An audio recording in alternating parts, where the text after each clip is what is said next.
Hello. Hello, everybody. You can unmute. I can't unmute because your voice bounces into my headset. So, hello, we're going to get started and we're going to say hello and we're going to do an intro and then we're going to bring on each of the contestants for The Price is Right and after the intro, one at a time. So, yeah. What else was there? I think that's about it. So we'll get this rolling. We're not going to say too much because it'll be fun. That's for certain. So we'll catch you all here in a moment. You're listening to Radio Cosmos. Time to join Joe Cool and JJ Organics. lucky winner of the Gemini Croquette Contest. Coming at you live from Boston.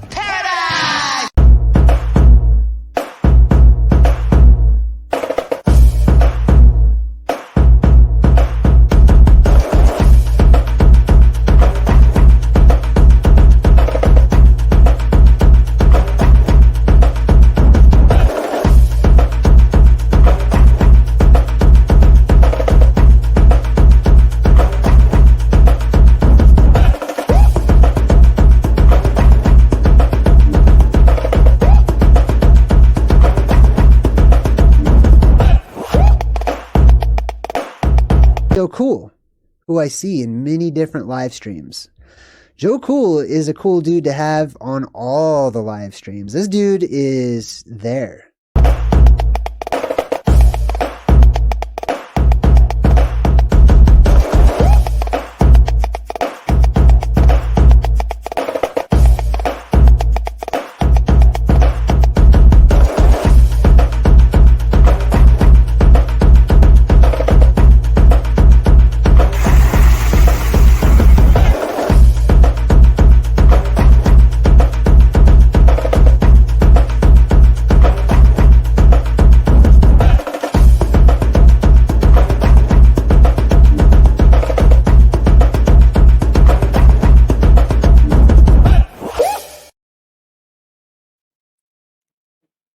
And there we have it. Hello, everybody. Welcome to this, I'm going to say, wonderful special presentation. And we do have some extra fine folks here to hop on the panel with us, some special guests here. And first off, we have from Mindful Exposures, Asra. Woo! Woo, woo. Said I was going to do the hands. Hi, guys. Thank you for putting this together. Welcome. Thank you for being here. So, what do you have for us? Some special stuff you have going on, right? Yeah, I do kind of have some exciting news that so I had decided kind of on a wing that I was going to just go to the Moon Lake gathering. I'm over in Oregon, and that's up in Utah, up in the Uinta Mountains, and a lot of interesting stories. And so if you guys ever seen Terry Carter's channel, hey Nicole, he gets into this and he interviews a lot of people with old stories about mines finding Spanish armor and gold. And then, you know, they have like some of the famous stories, hey Jillian, of the Montezuma's mine, lost gold, I should say, excuse me, potentially up in that area. And so what happened was I ended up reaching out to Terry, and so he's super cool and connected, and we're gonna meet up on there. So he's given me, you know, full permission to do some filming, and so I'm gonna hopefully do some live and then also have like a camera rolling at the same time. And then what happened was, in the process of trying to figure out where I was gonna stay, I actually initially was like plotting out a road trip of going a little bit into Colorado and doing a little circle kind of where I'm going to end up being. And so I searched and searched, and I found this place. And oh, that would be so cool if you could come. But anyway, so sorry, I'm losing my train of thought a little. ADHD from the start. We were having a little fun there. Anyway, so I'm searching for a place, and I end up coming on this place, and it's just like the super cool setup. You know, it's a little bit primitive, but it's not going to be bad at all. And come to find out, this place is like right on this famous area. And so I contacted Terry and let him know and everything, but more or less I'm hoping get access. And I can rent a four-wheeler, so I'm going to get on that and hopefully go all around this, and maybe be able to show you guys some cool stuff, or just if anything, you know, show the area, because it's super cool. So yeah, I'm still thinking I'm going to try. What I really wanted to do was try to go film some of the dwellings, you know, some of the ancient dwellings in Utah, and so I'm still going to try to do a little bit of that. But I'm having a feeling I might end up spending my whole time. And this property owner gave me a little note that there's like and I know because I've been like studying Google Maps, and she let me in on that there's some not very well known petroglyphs that she's going to show me how to get to, so that, and I even like kind of tried to look into that further, and as far as I can tell, nobody's, you know, really photographed it. So I'm super curious what I'm going to find, and there's, you know, all kinds of random things you can find out there. So who knows, I might come back with some Spanish gold. Nice. All right, so you got a video here I can play, right?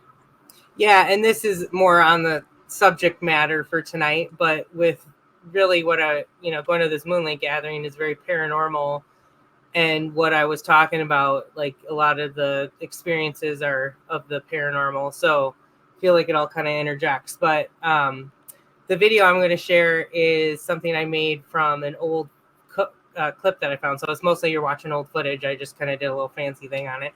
And it I think kind of explains sort of what I get at a lot about my opinion on you know who we are as beings, the biofield concept, 0 point energy, and this Carillion photography more or less kind of gets into it. So if you haven't already seen it on my channel, hopefully it's new to you, because I think it's pretty cool. Gets into the emotions and what that looks like. So anyway, thank you.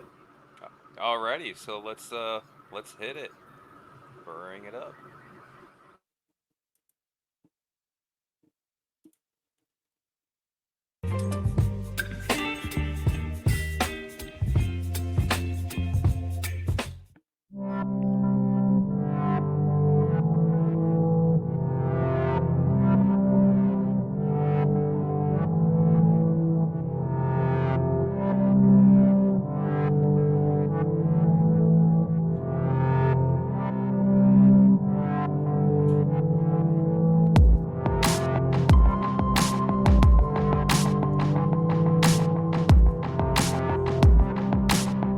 I forgot I hadn't gone. Sorry.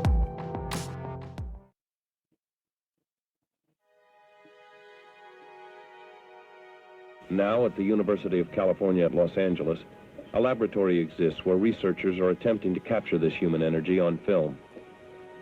The process is called Carillion photography, named after Seymour and Valentina Carillion, Russian scientists who pioneered it in the 1930s. You place your finger on the top row of the film. The subject places her fingertips on a sheet of photographic paper, which lies on top of an electrically charged plate. The paper is exposed and developed like an ordinary black and white photograph. The results, however, are not at all ordinary. These Kirlian motion pictures revealed that an energy field, or corona, exists around each fingertip as it does around different parts of the body. This corona, rather than remaining constant, varies with changes in the subject's state of mind. In one experiment, the subject, calm at the start, is pricked with an unpleasantly sharp object. The corona of her thumb, at first brilliant and wide, becomes increasingly smaller and less distinct under stress, until, with the subject at her most anxious, it almost disappears. In a reverse experiment, a tense subject is invited to have a drink and relax, under strictly controlled conditions, of course. At the outset, the subject is anxious. His corona is thin. After 9 ounces of alcohol, it becomes broader. After 14 ounces, it displays what you might almost call a rosy glow. Yes, well, In an experiment done with cancerous and healthy rats, the results indicate a definite difference in the corona around their tails. The implications of this research are promising. If these tests are substantiated, perhaps one day Kirlian photography will be used as a tool in medical diagnosis. Every living thing radiates an energy all its own. Yet to what do these energy fields correspond? Kirlian photographs of plant leaves and flower petals have raised some curious and as yet unanswered questions. Normally, healthy plants have distinctive, colorful coronas.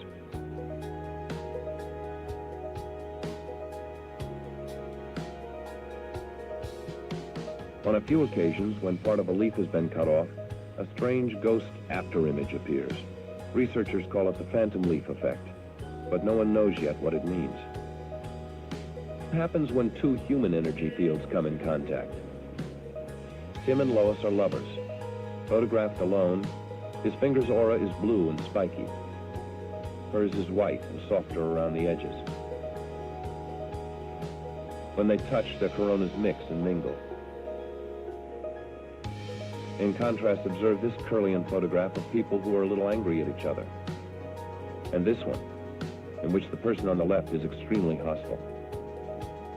Research has shown that the auras of the strong tend to dominate the weak, as can be seen in this Kirlian family portrait. Mother and father at the top, child at the bottom, rather overwhelmed.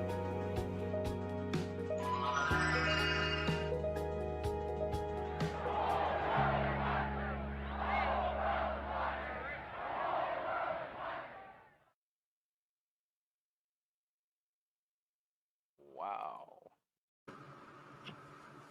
Thank you. I think that was Wow. yeah, good. And what my favorite part is, like, Kirlian photography has been definitely on the speculation table, but I thought that was sweet that came straight from UCLA. Like, I had never seen the video before. Something far back in my memory of what that video was talking about was familiar with the Corona, the beer. And that is, I'm like, uh-oh, Corona. We're already mentioning the word ish. I'm going, Corona, huh? Okay.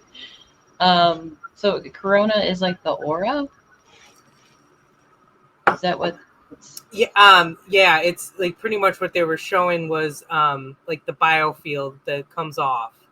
That's, but yes, like, okay, so aura is a little different if you've heard of aura photography before, because aura photography actually gives off colors, and it's not necessarily like, it will show like how strong it is, but it won't, like, that was a little different.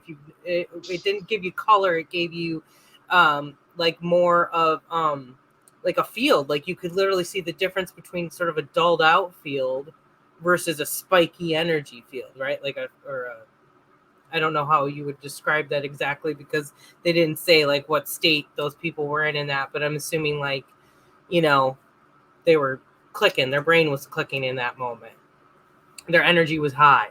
You know what I'm saying?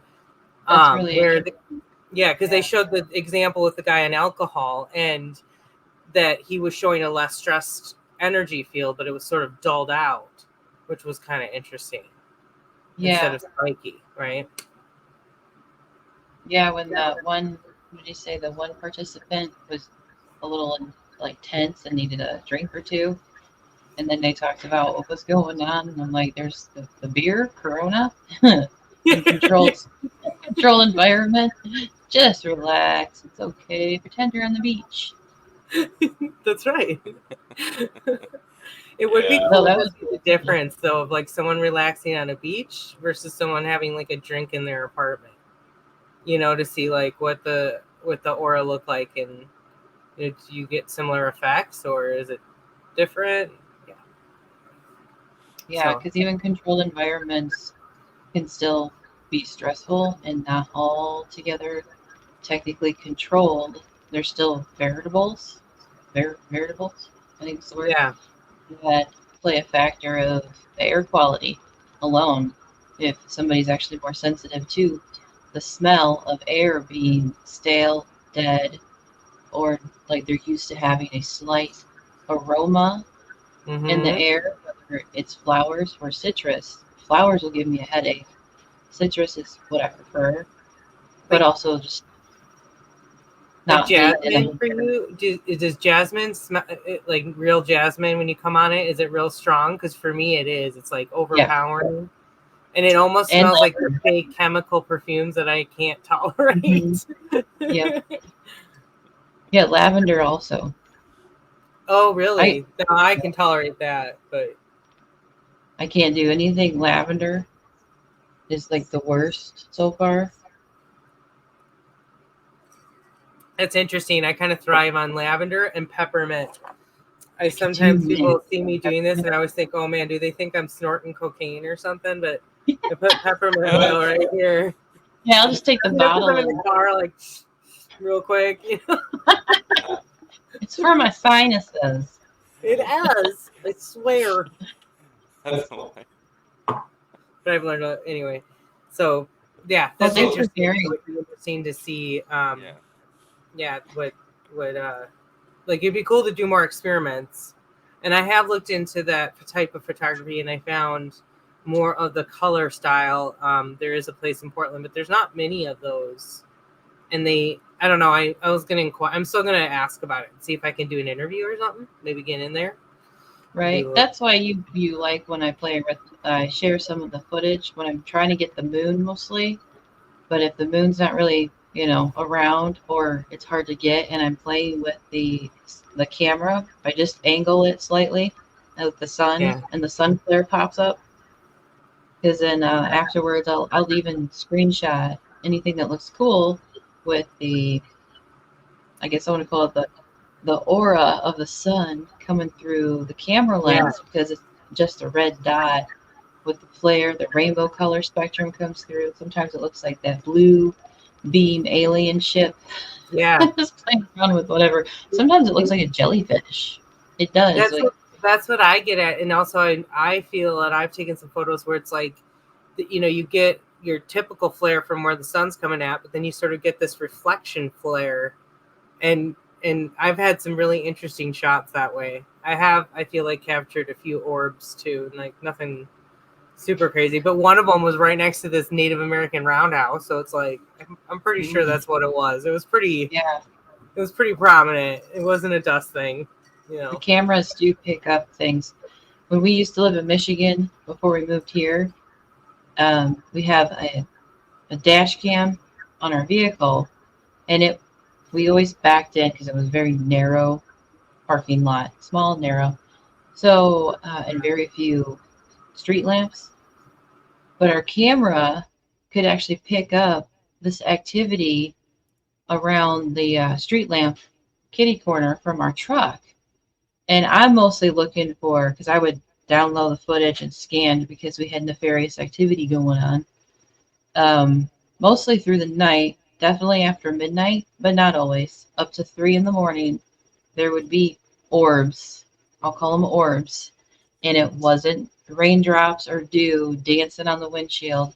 It wasn't bugs, because this is like 50 feet away. And our dash cam, it's like, it's not the best, but to pick up, floating things, and there was a pattern sometimes. Yeah. All And yeah. right. sometimes All right, it was everybody. one time there was a creepy event where it looked like there should have been a deer there, but it was like a half face, and how it would just like would pop up, like it was staring at the camera, and then just like a switch, flip away, like that was it. Whoa, that's kind of creepy. I'm like, I wasn't trying to look for you. I was looking for those hoodlums hanging out in the woods, you know, 'cause we lived up in the woods at the time. But I was never creeped out with where we lived, and I have been creeped out with some places that we lived. So there's definitely energies out there. Yeah, and I've had, which we could talk about more later, but I've had some very specific ghost experiences. One that was pretty profound, and then I've had a Sasquatch experience too. So since that, I feel like, and then I've had bear encounters recently, so I feel like I've checked it off my list. I've just said, okay, I'm gonna go get some bear spray. But other than that, I'm like, you know what? I do kind of give up to the universe. I kind of say, this ball isn't fully, I mean, it is in my court, but you know what I'm saying? Like, there is obviously some other, to me, there's something else at play, or some other energy experience or something that's going on, because I've had too many, my life, just the way it's played out, I've just had too much synchronicities, you know, the way I've met certain people, that kind of a thing. So Absolutely. Well, we got some jumpy people in the back still who are wanting to hop on with us. So, alrighty. Yes, everybody. sorry, we don't do let me have... take over. No, but well, that's why we wanted you on first, right? So we can, you know, get your information out, you know, that way everyone can hear it. And so, who do we got here in the background? Special guest coming up next is Mr. Super Sidewinder. Hey there. Hey. We need to have a button that brings on, yay, the next contestant. Yay. Please calm down. All right. And we're not done, everybody. We're not done. We Gets got better. more. It gets better. Another special guest is Bexx, who is muted. What? She must be awake. Oh, I'm here. Yeah. I shouldn't be here. I'm going to put just a sec. I am sorry. That was like super awkward tripping onto the stage, like, you know, do the whole, and now my hair's all, anyways, it's okay. It's brushed. You know, I feel like I got to do the like superstar kind of. Is that too awkward? That's too old a reference. Sorry. No, Not at all. Love it. There's so many good lines for our that. generation. So And we got one more. Come on down. Oh yeah. there he is. Bex, you can Super blame star. Shem because he backstage. Appreciate you guys having me. Trying to do some helpful introductions. We appreciate all you guys, all you people, individuals, for coming on down, and Sarah for sharing, mind blowing. I like it when I want to say I kind of, I wish I knew beforehand, but I'm glad I didn't know beforehand, because it's like a genuine going, ooh, cool shares. And then, which she didn't have to bring anything to class to share and tell, but much appreciated. As much as Joe has been, Appreciate the this is opportunity. more so like Joe Cool's thing he wanted to put together. He had this idea, and I'm sitting there for the last 2 weeks or so going, okay. And then yesterday he's like, can you read this? Can you check this out? Can you look at this? I'm like, I'm carpet cleaning. Like, I was doing something else. And he's like, I gotta make sure. And I'm like, yeah, I know. Okay, yeah. So he's nervous, but excited nervous to be like hanging out with some, was it Sarah that you said, like like-hearted people? kind of inspired him to be like, yes, cool, people to talk to, yeah. Because you can't really find anybody like that, like physically, unfortunately, in the neck of the woods. I'm going to this event all by myself, so Yeah. you know, like I've just had an interesting life the last few years, and I had lived somewhere else and then moved back to this area. So I totally get it. And I have met some people online. It's been really nice. Sometimes I joke, like even with Shem, like I get a little too excited when I get on. I'm like, oh, it's like I haven't talked to anyone for a while. Like, woo! I guess when I do talk for somebody that I've been talking to a kid all day. And so when I see or get a chance to talk to another adult, it kind of freaks the other adult out. But they're also kind of, you know, their kids are older. So then they go, oh, you haven't talked to an adult all day. I get it now. Right. Like, yeah, it does. It comes out of nowhere sometimes. Yeah, definitely. I don't have any kids, but I help raise my friend's kid. And yeah, I remember those days.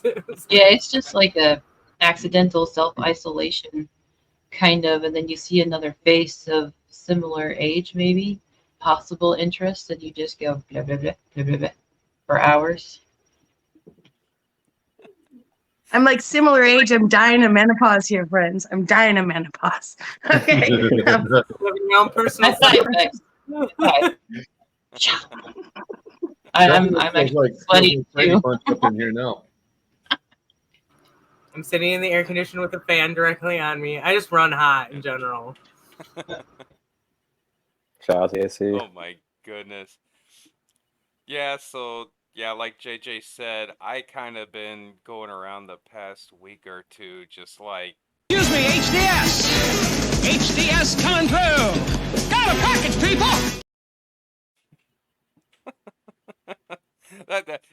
that's kind of been me with this idea rolling around in my head, and unfortunately with it stuck in my head, you know, I got JJ over here like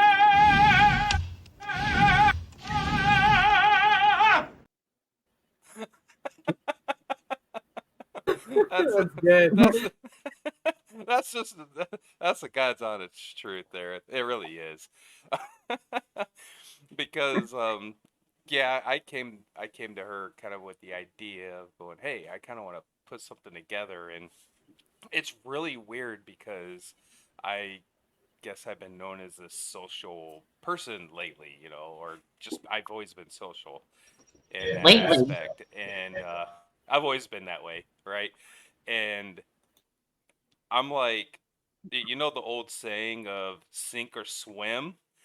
I'm literally, I'm like throwing myself out there and so hard because I'm like, okay, am I gonna sink or swim? Because not only am I like really trying to put something together for the first time, so to speak, but I'm gonna do it on a topic that doesn't really get talked about a lot. Like it gets hit and spits and spats, but I'm like, no, let's go hard. You know, I want to sink or swim. Like, let's figure out how this works. So yeah, it's a good one. Yes, and it's again, it's something that my mic is still a little low. I think it sounds Okay, fine. I can. Yeah, I'll put it up just a smidge. Why not? Alrighty, there we go. No echoing. That's better, I think. I guess for... I'd love to. Go ahead. Go ahead. No, sorry, you go ahead, Joe. I can wait. Oh, I was just gonna get the ball rolling, but if you had something to say before, Okay. Well, I'd love to follow what you were saying, just because like it kind of ties into what we're doing here and sort of what Esra was just talking about.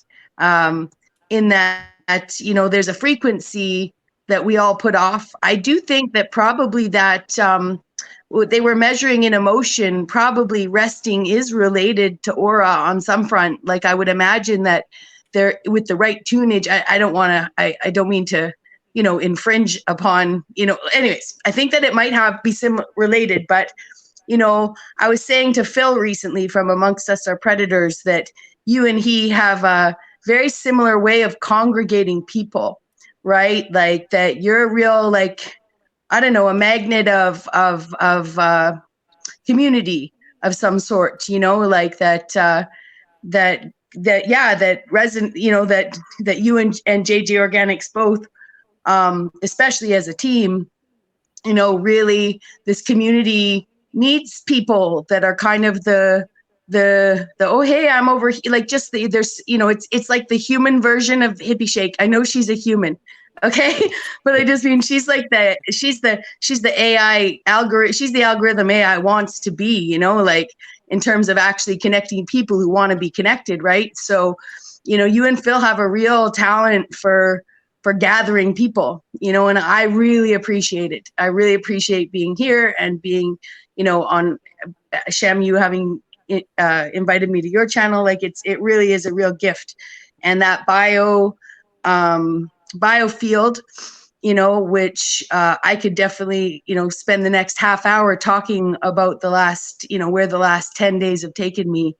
And in terms of understanding that, right? Like I do think that we are bioelectric beings, like that our language, now I've tuned my ear into it, like this 0 point, I mean, I'm just saying, like trying to put it all, you guys inspire me so much that it just expanded out from there. And it's great to be here having this conversation on a topic of spirituality when you're actually in the process of having a spiritual experience, like, Nice. it's a real gift. So I really appreciate being here. Oh wow, yeah, I that's greatly, awesome. I greatly appreciate that. That's I don't even know how to. I don't want to say even certain words, but I was going to a group, and they were dismantled at the time, and I was like, hey, well, let's put it back together. And of course I'm told, well, hey, since there's no one in your area, whatever you want to call it, they're like, hey, how about you be essentially like the leader of that area, since there's no one there, right? It was dismantled. And I'm like, what? I'm like, I just want to come here. I just want to participate, man. I just want to, but I was kind of thrown in the fire even then. And it's really weird because I've been, I don't know, I've been like known to do that, Bex, is like you mentioned, like kind of bring people together, but I would never, I cannot think of myself as any type of like like leader, of a sense of like being able to, I see it happening, you know what I mean? But I can't, you know, receive that. Like I'm like, because I don't like being put in that spotlight. You know what I mean? It's like, no, I just want to, I want to bring it all together. You guys do it after I bring it together, right? But I know it don't completely work that way. But yeah, I greatly appreciate that, Bex, tremendously. And again, thank you all so much for, reaching out, even, reciprocating back. I greatly appreciate that because again, I'm still like, I don't know if anybody wants to talk to me. I'm just that type of person. I'm laughing with you because I vibed. I'm obviously interrupting again. I'm a loud person, my opinions are weird. I'm also not afraid to be weird, and some people don't like it, and I don't really give a shit. I don't anymore. So, yep. Yeah, absolutely. So, all right, let's definitely get this thing rolling here. Obviously the thumbnail kind of says it for itself. So I'm gonna kind of do like a Q&A sort of thing for everybody across the board. Um, So let's start off with the are we physical, are we spiritual question. Who wants to roll with that? Can I start? I know I already said something, but anyway, or finish. Let me finish. Okay. Super Sidewinder, would you like to start with the are we physical and spiritual? Well, we have to start with the basis that we know so little, right? So, I mean, to say anything firm and determined, it's from my point of view only. So I can only speak for myself and hope that it's the same for everyone else, if that makes sense, right? For me, I'm a spiritual being, a light being created by the Most High God. To have this experience, to improve and test that being, temper, if you will, to show myself approved for the next life. So I don't think that I am this physical being. I think I'm in this physical being for the moment. Okay. So physical and spiritual. What do you think there, Shem? My perspective on reality, I don't really have anything set in stone, but I entertain various ideas. The one I lean the strongest towards is pretty pessimistic overall. I mean, it's nothing bright and shiny. I definitely think that we are physical beings. I don't think that you can necessarily deny that, because if I go outside right now and jump in front of a vehicle, I'm going to die. So there's something physical for sure about it. How we got here, there are multiple possibilities to that. There are religious texts all throughout history that describe the creation of man, and a lot of the stories are very similar. So I think that's extremely interesting, especially when you think about the idea of the story of Babylon, where everyone used to speak the same language, apparently, and then we were spread across the earth and our languages were confused. And that's, to me, that kind of hints at why you have these cultures that are spread out all across the planet that have similar gods and similar origin stories, because there's probably some sort of truth to that in some way. I don't really want to get too deep into it right off the bat, but I do think that we are physical beings, and I think that there are various possibilities of why we think we have souls, or maybe as to what our souls could be. There you go. But I'll go into more detail about that later, unless you would like for me to elaborate on any of that. Feel free to ask.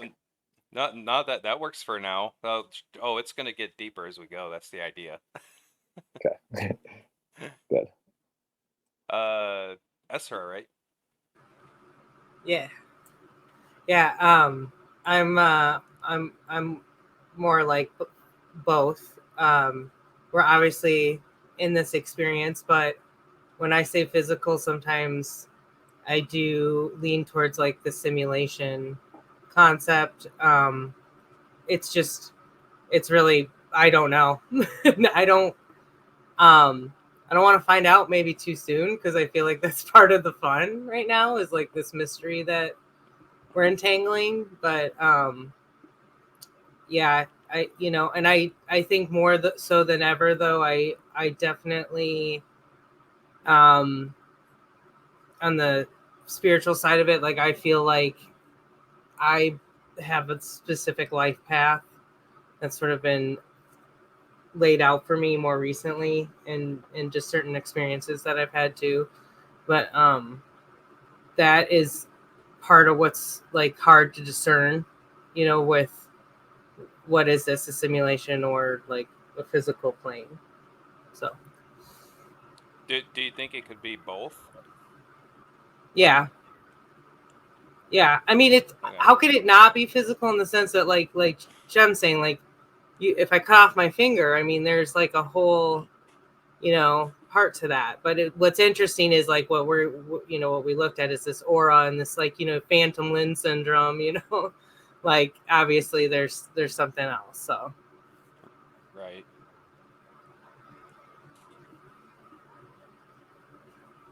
We got Bexx, JJ, somebody. Yeah, I'll try and keep it to answering the question because it really is like an inspiring question, you know, like I know that um I know that we all feel, well, I shouldn't say we all, but from, you know, most people I talk to feel like there's something from before here that's important, right? And so I can support the idea that there's something in me that came here, that had something and existed somewhere prior to the date of my birth in 1972, right? So, you know, spiritual for sure. Now, that being said, I don't understand why a creator God would put someone into a flesh being to not evolve. You know, I don't know why you would be from spirit to flesh, back to spirit. And I know it feels to most people like this realm is a bit of a punishment, and that's why they can justify it, you know, but I don't believe in the spiritual dip down into like a swimming pool dip down into like the flesh and back out. Like that just doesn't make any sense to me. And why it might not make sense to people and why we need to see the before like that or the after like the before might be because we were in eternity and now we're in a temporal magnetic field, right? So the past and the future were, you know, the past, and it's hard to determine when you try to put a sequence through something that's eternal. So my quick and short answer is definitely, if we think we can stand up against these governments and be like, I'm a sovereign person on this sovereign land, you know, like I challenge people to spiritually, to own their avatar as much as they do their spirit. You know, I think it's the life and death cycle we've been told of a rock spinning through space and the homage that we give it so much that I recently met a vegan that doesn't eat mint. He doesn't eat any hybridized plants because he thinks they're man-made. And I explained to him the very bees that he doesn't eat the fluid for so that they can go and help the fruit be made that he eats, wouldn't have anything of it. Like this man is so humbled, you know, so humbled that the earth is more important than him, right? That he actually literally can't eat. I don't even want to take it so far. Like anyways, I digress. But my point is that I think it's because we know something's greater than what we've been told that has us more capable of seeing the past than the future or seeing them separate. And I personally believe we are incarnating to stay in this body, to respect each other for eternity in a body. That's the first time I've ever heard of that, not eating hybrid plants. That's really interesting. Yeah, I tried to explain to him the bees do it. The bees do it, right? Like, well, this is that argument with like bananas and like GMO food, because to some extent, and I think that Dr. Cohen gets into this, but that, you know, that was like just selective breeding. You know, bananas used to have a lot more seeds in it, and they bred the seeds out. Beyond that, if you stress, you know, you rent a building in a place that used to be owned by someone who had rose bushes. Now you got wild rose hips growing because the tree is so stressed, right? So when they show us those ancient bananas, that's part of the founding that they did, right? Those are trees that haven't been tended to, that survived like disasters. You know what I mean? And those seeds, like if we know a bird can find its flock and an ant can talk to its stuff, like, you know, talk to its other ants, then definitely a tree, as soon as it's supported, as soon as it's got acreage of other trees, like it's going to start producing less seeds if it's not stressed to reproduce. So it's partly wild bananas. They're showing us the seeds of wild bananas, you know, left unattended, in my opinion. So supports what that supports what you're saying about breeding them for smaller seeds, but also just understanding that maybe hydroponics in a warehouse with given proper nutrition, plants don't make seeds. And it could be like, oh, we don't want to breed here. It's like, no, they can sense the seeds you have, like by the kabillions in the warehouse, you know? That's interesting. I mean, think about that. We can talk to plants. So like the fact that they would sense that makes so much sense to me. And this is that whole why, you know, this quantity over quality. Yeah. Mm-hmm. I have heard of that, but it also, for me, with food, of whether it's GMO'd or hybrids, as somebody was saying that it could be considered. Nicole was saying it could be considered hybrids to GMOs.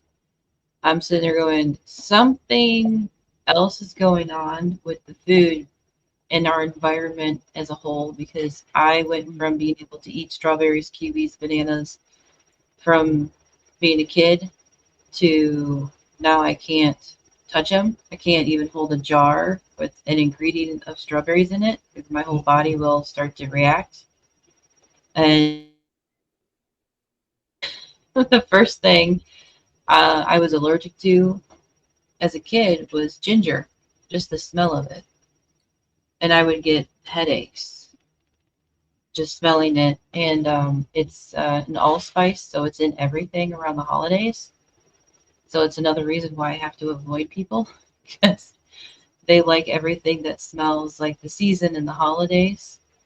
But it's to be as our bodies change apparently, but with the hybrids or the GMOs or whatever their soil to pest control issues that they're saying is in the food, of the food, around the food, and then we're consuming it. There's something going on. Or as I tell my husband, I tell Joe, I said, I feel like a canary in the coal mine, because there's so much every year that I can't eat, but my body is stressed out at the same time because it knows it needs something that's there that my body's like, you can't have it because they did something to it. They're hybrids mixing a lot of stuff that part of my body's like, it tasted fine, but I'm not okay. Or it didn't smell. I could just smell it and I have to avoid it like the plague. There's some places like we were just talking about with jasmine or lavender. For me, I grew up around lilac, so that is fine for me apparently, and very enjoyable. But they don't bottle and sell it anywhere that I can find. And lilac is more like a soft, pleasant smell to me. But and there's preferences. But the food, the seeds, the heirloom seeds, because I tell. The biggest thing is everybody has a green card to smoke the fun lettuce, the fun lettuce. And when I was pregnant with our son, I became very intolerant to it, and I started having reactions to as if I was ODing on something. And I'd been to the hospital for the last. He's going to be 12 soon. For the last 12 years, I've been to the hospital for my body basically collapsing. And I was still conscious and breathing, but they treated me like I was ODing. So, and then some of the doctors and nurses knew what was going on because I said, swap me, I'll pee in a cup, I'll do whatever. I did not take anything. And so they come back just dumbfounded. Some of them were like, oh no, you're 1 in a million cases where you have to completely stay away from it. If somebody else is smoking it and I walk into a plume, I can have a reaction. It's kind of like an anaphylactic shock. My throat closes up. And if any of it got into my system, I become paranoid and then I crash like within a half hour. And I didn't have that problem growing up, and I didn't have that problem until whatever it was in the area, because I was living right outside Detroit, so this stuff in Michigan is everywhere, and being in Florida, it's everywhere down here too. But every once in a while, I'll walk into a plume because you can't see it, you just smell it, and you're like, I'm standing there going like, somebody has their great grandpa's weed, because it doesn't bother me. Like somebody's got the real, most organic shit, and it doesn't bother me, and I can actually feel relaxed and okay in this plume, and I have no idea where it's coming from, and I almost want to be like a hound dog to track it down going, where did you get your stuff? Because you got the only stuff that's real. But everything else bothers me, where I feel like, what are they doing to the seeds of anything that they're growing and giving to people to say, here's your food, here's your substance to help you with your pain, and anxiety, just anything. And I'm like, that becomes such a battle that like it bothers me because my personal issues, because it'll trigger me to be like, grr, why do people have to do because I'm having such a negative reaction to it, but everybody else, they it's benefiting them. And then I have to tell myself that I'm just having a negative reaction to it. It's not the people, it's whatever they've done to it.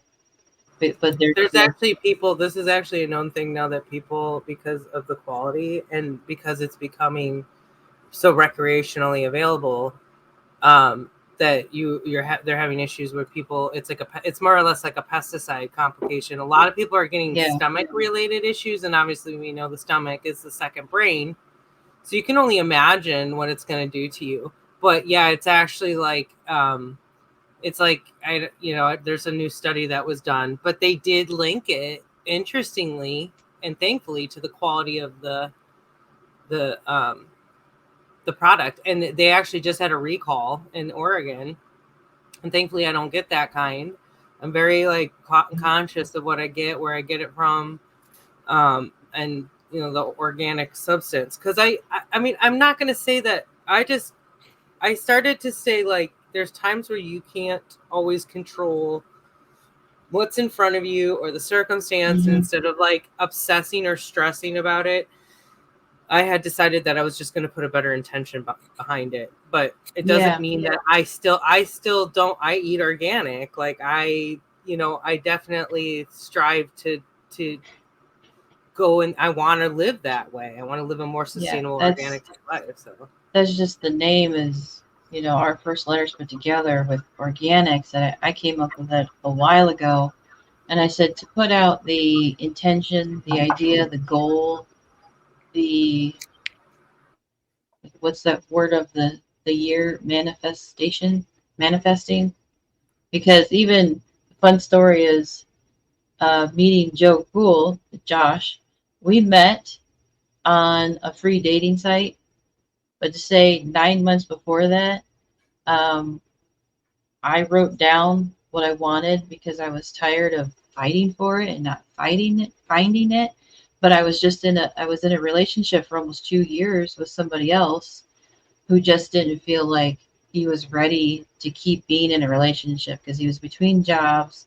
He was down and out. He didn't want to be a burden to me and to break up. And I'm like, but that relationships are help supportive. And he was like, I just need to be on my own. I just can't do it, whatever. So you can't fight with somebody who's, done.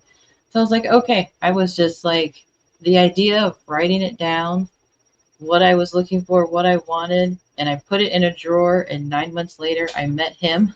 And then 9 months after that, we were getting married. And then 15 years later, he's sitting behind me. That's awesome. Congratulations. But that I've heard of that. You're not the only one who have done that. And for other things, too, is what I'm realizing.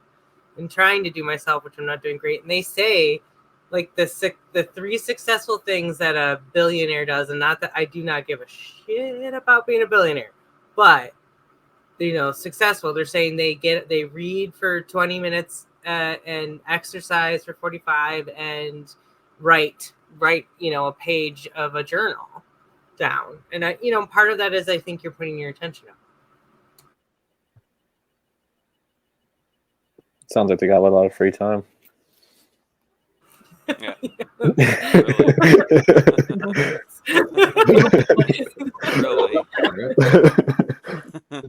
Sometimes. Who wouldn't like all that free time? Oh my I'm goodness. not gonna lie, being unemployed right now is really nice. My time is running out really fast, but it's been really nice. I wish I was unemployed. Sounds amazing. But then it gets a little stressful because then you're like, oh yeah, I still want a house. I still want some of those things, and I still live in this matrix, so I have to sort of work with it. But it's all good. It's all gonna work out. Yeah. I'm gonna land a movie deal, you guys. I'm just kidding. A movie deal. I was joking, like more like a documentary because of where I'm going, but that's just not happening. It's a joke. It's gonna be fluffed out anyway, like reality TV. So we don't want that. I'm technically unemployed and probably will be the remainder of my wonderful life, I guess, because I'm disabled and it is what it is. I want to say I've accepted it, but nah, no, I'm too stubborn and bullheaded, I guess. But um, it does free up time. That does do that. Um, to kind of go back to the question of are we physical and spiritual? For me myself, I want to I want to say unfortunately, right? Unfortunately, I was raised in the church of charismatic slash Protestant, I guess, if you want to possibly. I don't know. I think they're kind of one and the same. I mean, they're all different, but basically, I was raised buffering. I buffered. So I was raised in that upbringing, and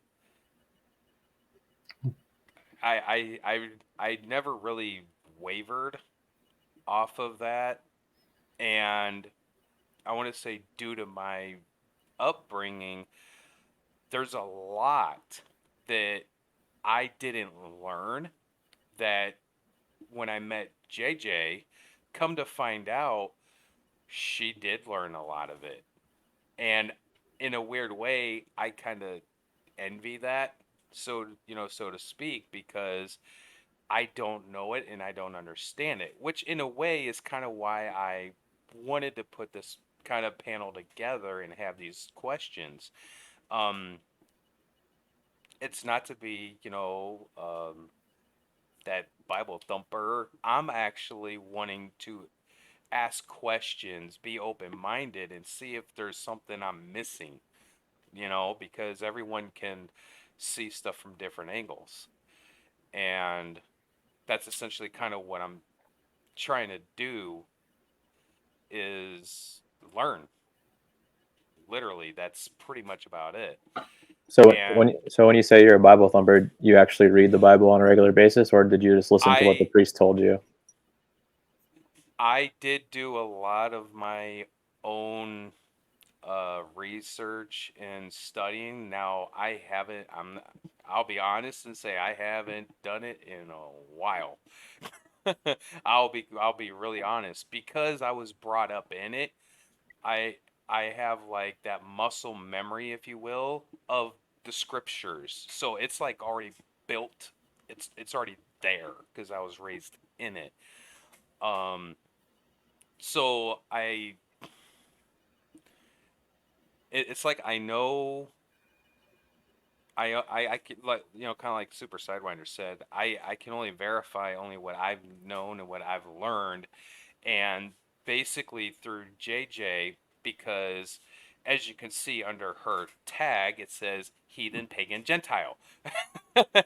So with that regard, she actually studied a little more of the astrology, astronomy, basically things that is a kid teenager in the church setting is told it's of the devil, right? You don't learn astrology, you don't learn astronomy, you don't learn all this stuff, about dragons and demons. Well, I mean, you do learn about demons. But you get the idea, right? This stuff is of the devil, so you don't want to. And getting older, I can understand for a kid and teenager if they're, not mentally able to handle it, right? I can see that being that way, but now I'm at the point to where it's like you know the whole saying of uh what is it? Money is the root of all evil, right? Nope. I think a lot of people get that kind of twisted and go because money in itself is an inanimate object. It can't be It's evil. It's the love of the money. intention. Yeah, exactly. It's the It's greed. the yeah. It's the greed. It's the love of money that becomes the root of it. The money itself is an inanimate object. There's nothing. It's valueless. We give it value. So, and I'm understanding that, We right? idolize it. So, right. So, with that simplistic understanding of going, okay, if money itself isn't evil, it's the intention, it's the greed of it. What can I take that simple lesson and apply it to? And I was like, wait a minute. That's when JJ kind of came into play, and I'm like, so technically, astrology and astronomy and learning about our realm, as it were, it's not evil to learn about the realm around us. Now, the intentions and stuff that could be, put behind it at some point, sure, I guess I can go with that. But is it evil in and of itself, right off the bat? No, because it's like plausible deniability. If you don't know about it, one of those things. So, for me, I would say we are physical and spiritual, mainly due to my upbringing, and I've had my own personal. I'm buffering again. I buffered again. I have my own personal life experiences to where I can go, okay, we're definitely physical. We live, we breathe, we eat. Okay. And I definitely believe we are spiritual, like Beck said, because there's something that it's hard to put into words, but there's just something there, right? It's like, okay, so honestly, I think Shem kind of hinted on it, which I was going to bring up next, is the whole why were we created? That's the next Q&A. Who wants to go with that? Why were we even created? or what were we created for? Why? What? I want to add really quick, because of my fun, I call mythological staring at the sky since I was however young. I think the cat fell off the table or something. Even was it last night or this morning? It was early this morning because I've been up for a while. Joe didn't know any of the stories regarding the Anunnaki / aliens from another world came here, and and why they Prometheus, that's the other one, created us. So I was generalizing that story, and he does have like a trigger response because of his upbringing. He's like, that is so stupid. Why? Because he was raised in the Bible teaching, like church, to understand your purpose with the personal relationship. And I just said, I'm just explaining it to you. This is the story. This is a very generalized, quick version of the story because we were kind of going over his notes. And he goes, I actually never looked into or know what the story is with the Anunnaki. And it's like, it's one of the things I fell onto right after, like, years ago, of talking about the discussion of what shape is the earth we live on, or this realm. And it's been a while since I looked at it, but I got the general idea of it. And sometimes I'll find other people, thankfully, on other channels talking about it. So it's always like a good review, and to see whether or not things have been added or not really subtracted, but maybe added. So whoever jumps on that, Bex, you look like you want to go first. Mm-hmm. Whoever jumps on that, if you happen to add that to it. I was just like, that'll be a fun little note for me to watch Joe over there squirm a little bit. I think what I hear from that is the need to understand. I think my understanding of having faith first begins with my understanding of purpose, right? Like no amount of information has ever been able to convince me that I am insignificant, right? And I think that's what this world is out to do, right? I know from my own feelings and my own relationship with the Creator, right, that I believe in, which I do actually want to say is more like a source code, probably from a cataclysmic event that actually did reduce everything down to a zero, right, that had already been set up with a fail-safe so that the information for everything is in a single cell of anything, which is absolutely miraculous and would obviously make it seem like, wow, that is the first and beginning of everything. But I feel like that's actually been that source, that most high, the most high creator God that I believe made everything. There's absolutely nothing in this realm that they did not make, right? Nothing. Right? So it's even if it's an action through an evil spawn of the hooty ha da ha, whatever, right? You know, that there's very intelligent design behind who we are. There's a running program in this realm to diminish the idea of that, you know, that insults the Creator, that actually from a single cell left over from fucking nothing made everything, you know, like potentially again.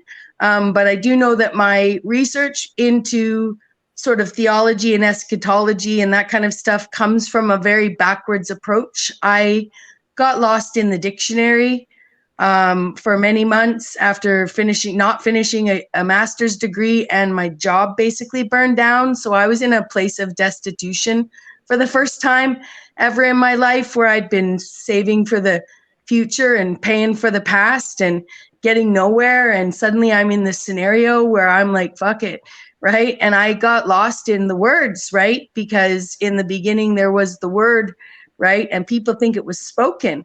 I don't know about that. I don't hear that anywhere in the words. I see that as data, you know? Then there was the light, right? Which then is like Li-Fi, which is what we're understanding. Wow, what's better than Wi-Fi? But this light fidelity, right? What does fidelity mean but faith? You know, like, so our system's been hacked, you know? So, you know, why were we created, right? I think it actually goes back to the story even prior to that singularity, perhaps, right? Something that until we sort everything back into, until we get the hack out of the system, okay?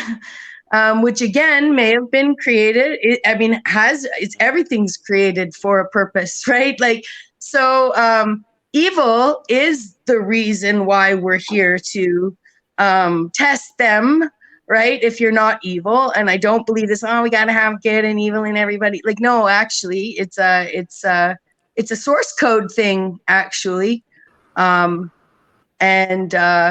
Yeah, so why were we created? I don't think I can answer that. You know, why we've been hacked, okay? why we're sitting here, you know, feeling like we're not living our best lives, right? Why we've been hacked, you know, has to do with the biblical story, actually. It has to do with Moses, you know, and his iPad. You know, like turning around to some invaders and being like, you know, we don't need to be told not to eat each other. We don't need to, kill each other, whatever the hell, you know, like I'm just saying, like there's a major, yeah. So my point, and I also wanted to add that through all of those things are true, like the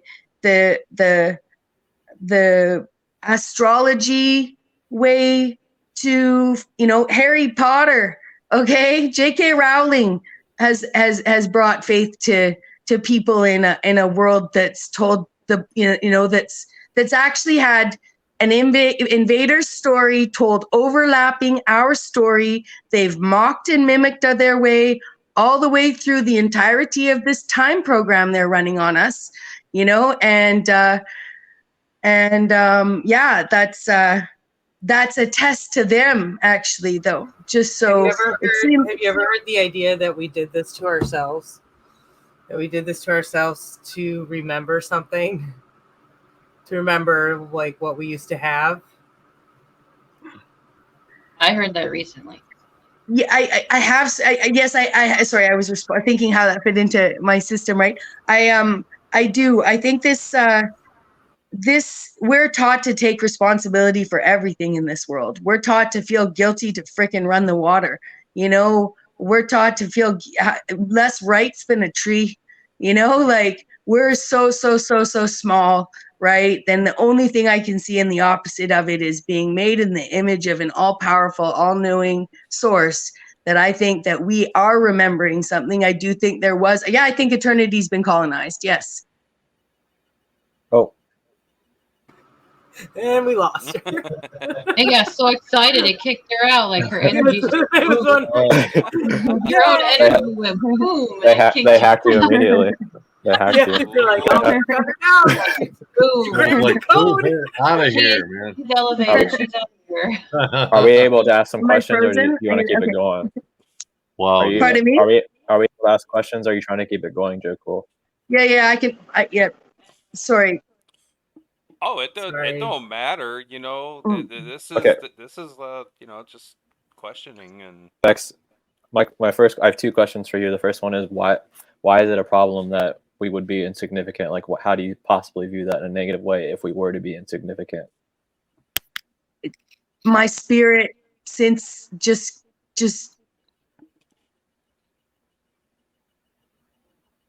I stand in that, like, okay, misunderstand, okay? I'm just gonna restand.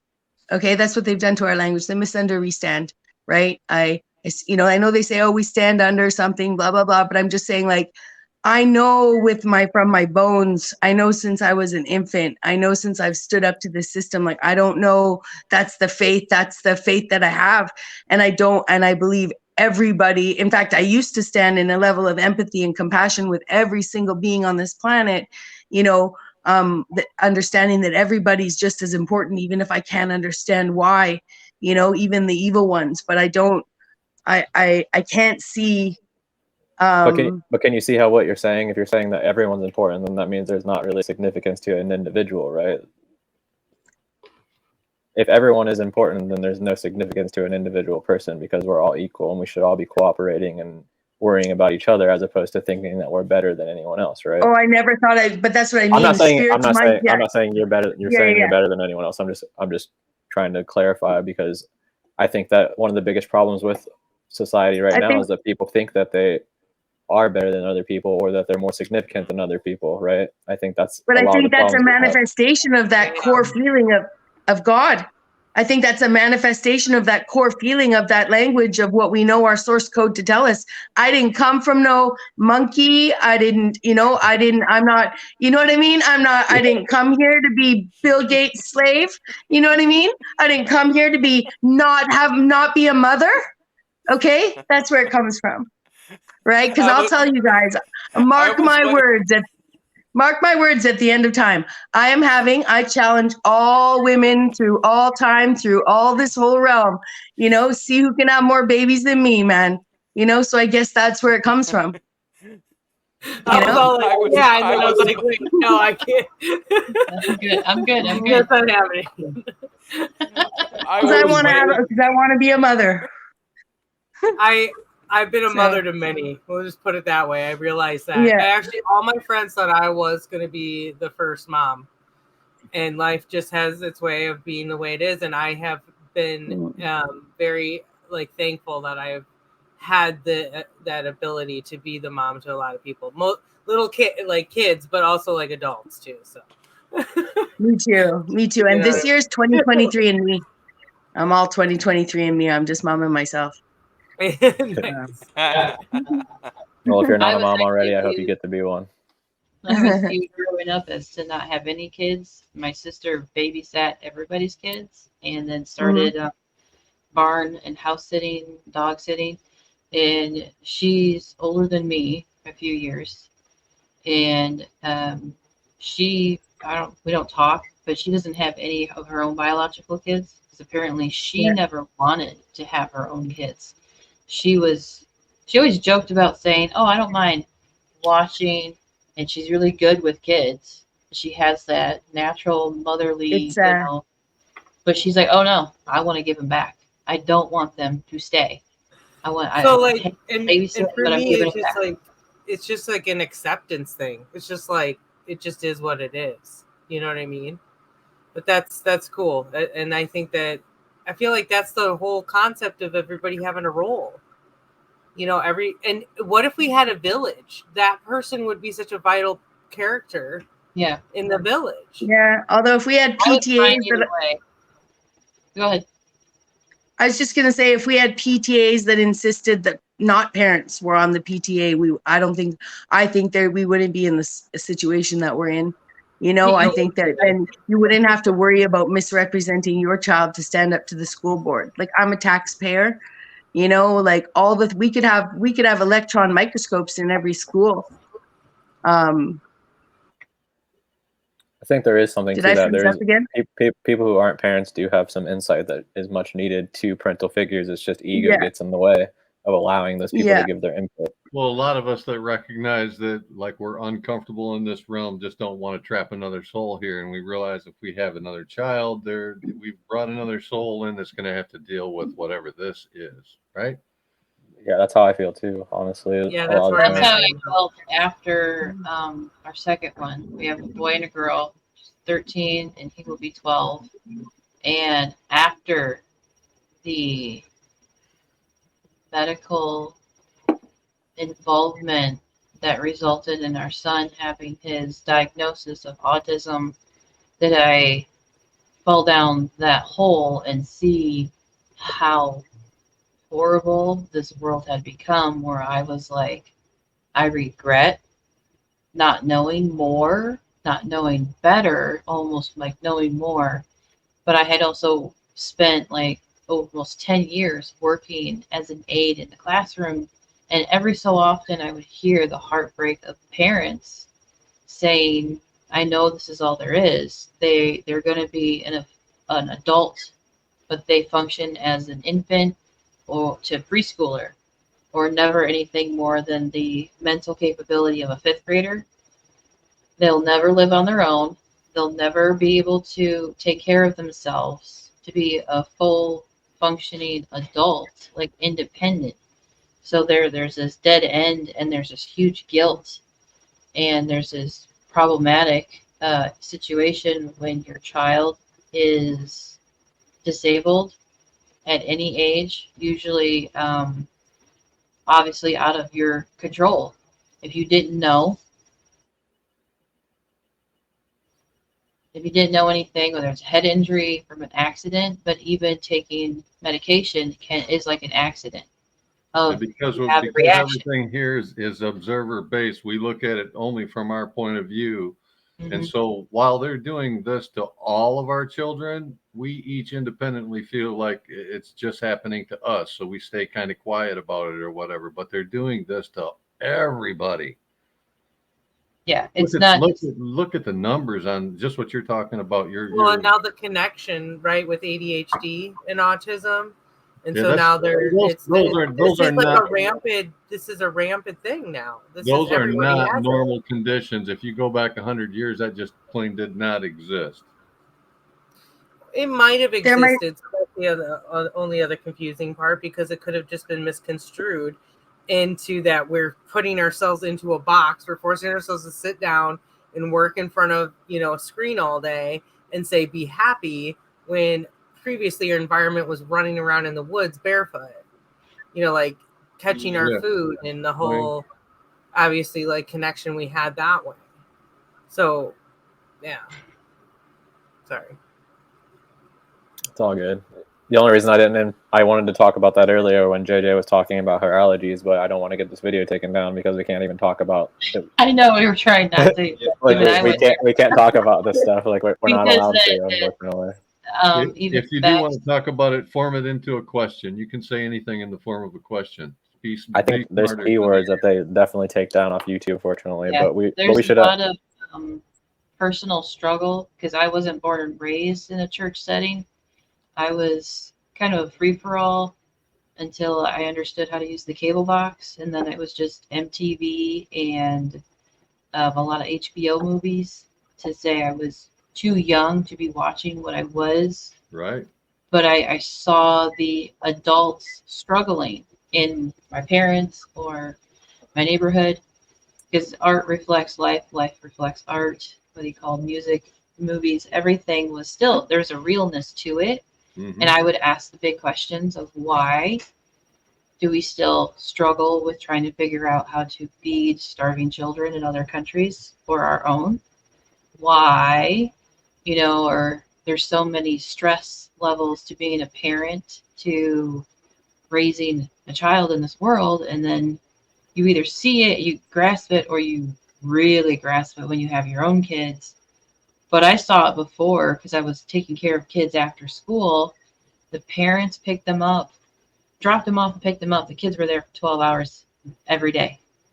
They're going to go home, do their homework, eat dinner, and go to bed. Yeah. Get up, brush their teeth, Start and over. out the door. And they're 12 hours of somebody else raising your kid.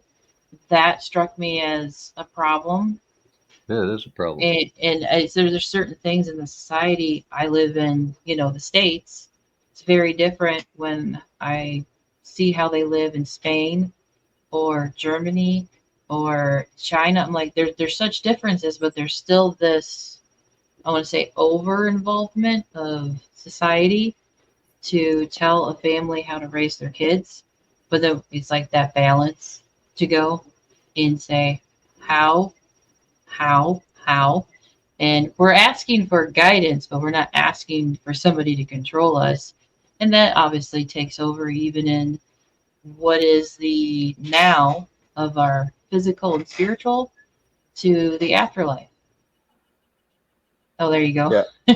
Text on the bottom. It all ends up connecting and spiraling into like a swirling vortex of when you talk about it without trying to talk about it, but talking about it. I'm going to mute myself. Okay. No. You made a great point. I mean, that kind of ties into my perspective on well, it's not my perspective because I don't know 100% for sure. It's just one of the many things I think about why we were created. Like, I guess basically, I think that one of the most likely possibilities as to why we were created was that basically there is a creator class of people, which is similar to the Anunnaki that you were talking about earlier, but I'm not going to call it the Anunnaki because that is also something I don't necessarily believe in. But basically, to these people, we are livestock. We are something that they created in order to serve them. There's a elite group of people who have the capabilities to create humans, and within the last 200, maybe 300 years, they created various types of people and then they give us these religions and they give us these ways of life and separate us around the planet to see which way is going to work the best for them to control us as best as possible. Why were they made? I don't know where they came from. I have no idea. And it's really weird because I feel like a lot of the religious texts are them explaining their backstory because they have my buddy Dr. Longo told me this. In order for black magic to work, they have to kind of tell you what they're doing. So my point of view for that argument, from my point of view for that argument. Go ahead. I just don't think it's consent, but yeah. Well, I mean, I'm not saying I believe this. I'm just saying. No. I just know usually with those people, they say they have to give us a bit of the truth because it's our consent. But you go on. You were saying that people believe that they have to give us a bit of the truth. Yeah. People consent to Islam. People consent to Christianity. People consent to Zoroastrianism. People consent for sure. Judaism. Yeah. So I think there's tons of people consenting because that's what I'm saying is all these religious texts. That's why they're so similar because it's more than likely a group of people who are telling their family history, telling their backstory, and giving it to the public and letting them know what they're doing. Mm-hmm. That's why when you go to a movie or watch a TV show or read a book or go to a play or anything, you have the same symbols that you find in these religious texts being put into the characters in these movies because they tell the same story over and over again. But anyways, these people more than likely created us to serve them as a kind of livestock. So they do things like they have Christianity over here, They have Islam over here. They have Judaism up here. They have Zoroastrianism. They have Bali. They have all these, they have all these different religions around the world to see which is going to work the best for them. Mhm. An interesting thing about this is that if you go back even 100 years before today, and you look at the size of the people during World War I, none of us on this panel right now could fit into any of their uniforms because they were a much smaller type of people, right? If you go to a ship from World War II and try to visit it, you'll see that the inside of the ship is very small and very different to what would be comfortable for people like us to walk around in.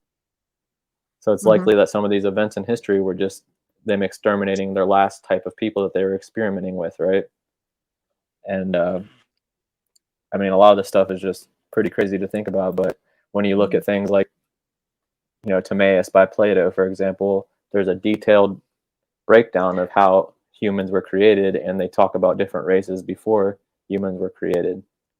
Then if you look at, I don't know, something like the Bible, it talks about Adam and Eve and how the way that they were created, and then different versions of the Bible, like the book of Isaiah, talks about someone before Eve, like Lilith, which somehow relates to the Japanese creation myth where they have Izanami and Izanagi, which, like, there's just so many connections between all these different cultures throughout history. So it's like they got a little bit lazy because they just told the same story over and over again and divided us into these different little groups to see which way would work the best to control us, right? And then at the end of it, they decide which one works the best and they exterminate everyone else, right? I mean, I know it's really pessimistic and kind of insane and stupid, but Well, it's not. It's not stupid at all. No, not really. And that's point of why I wanted to bring this topic and panel together. Because I want to say I kind of feel like I know Bexx has a different lens. I know Shem has a different lens. JJ does, because we mentioned her and my background. Everyone here pretty much has a different lens filter for looking at the world around us. And this is something that I feel it, like I mentioned, isn't talked about a lot, and for good reason. Because 9 times out of 10, I want to say there's 3 major categories that generally, when are brought up, things get stupid, right? And normally, religion is one of them, finances is another, and I'll just call it relationships, right? Generally, those 3, it's like things go stupid because, most of the time, people can't just be cordial and just talk. It's like, what is wrong with just getting together and just talking about it? There's no reason to argue and bicker and go, no, I'm right. No, you're right. No, you're wrong. No, you're wrong. There's no right and wrong here because everyone has a different lens filter. There's no one right or wrong because I think there's still a lot to get to.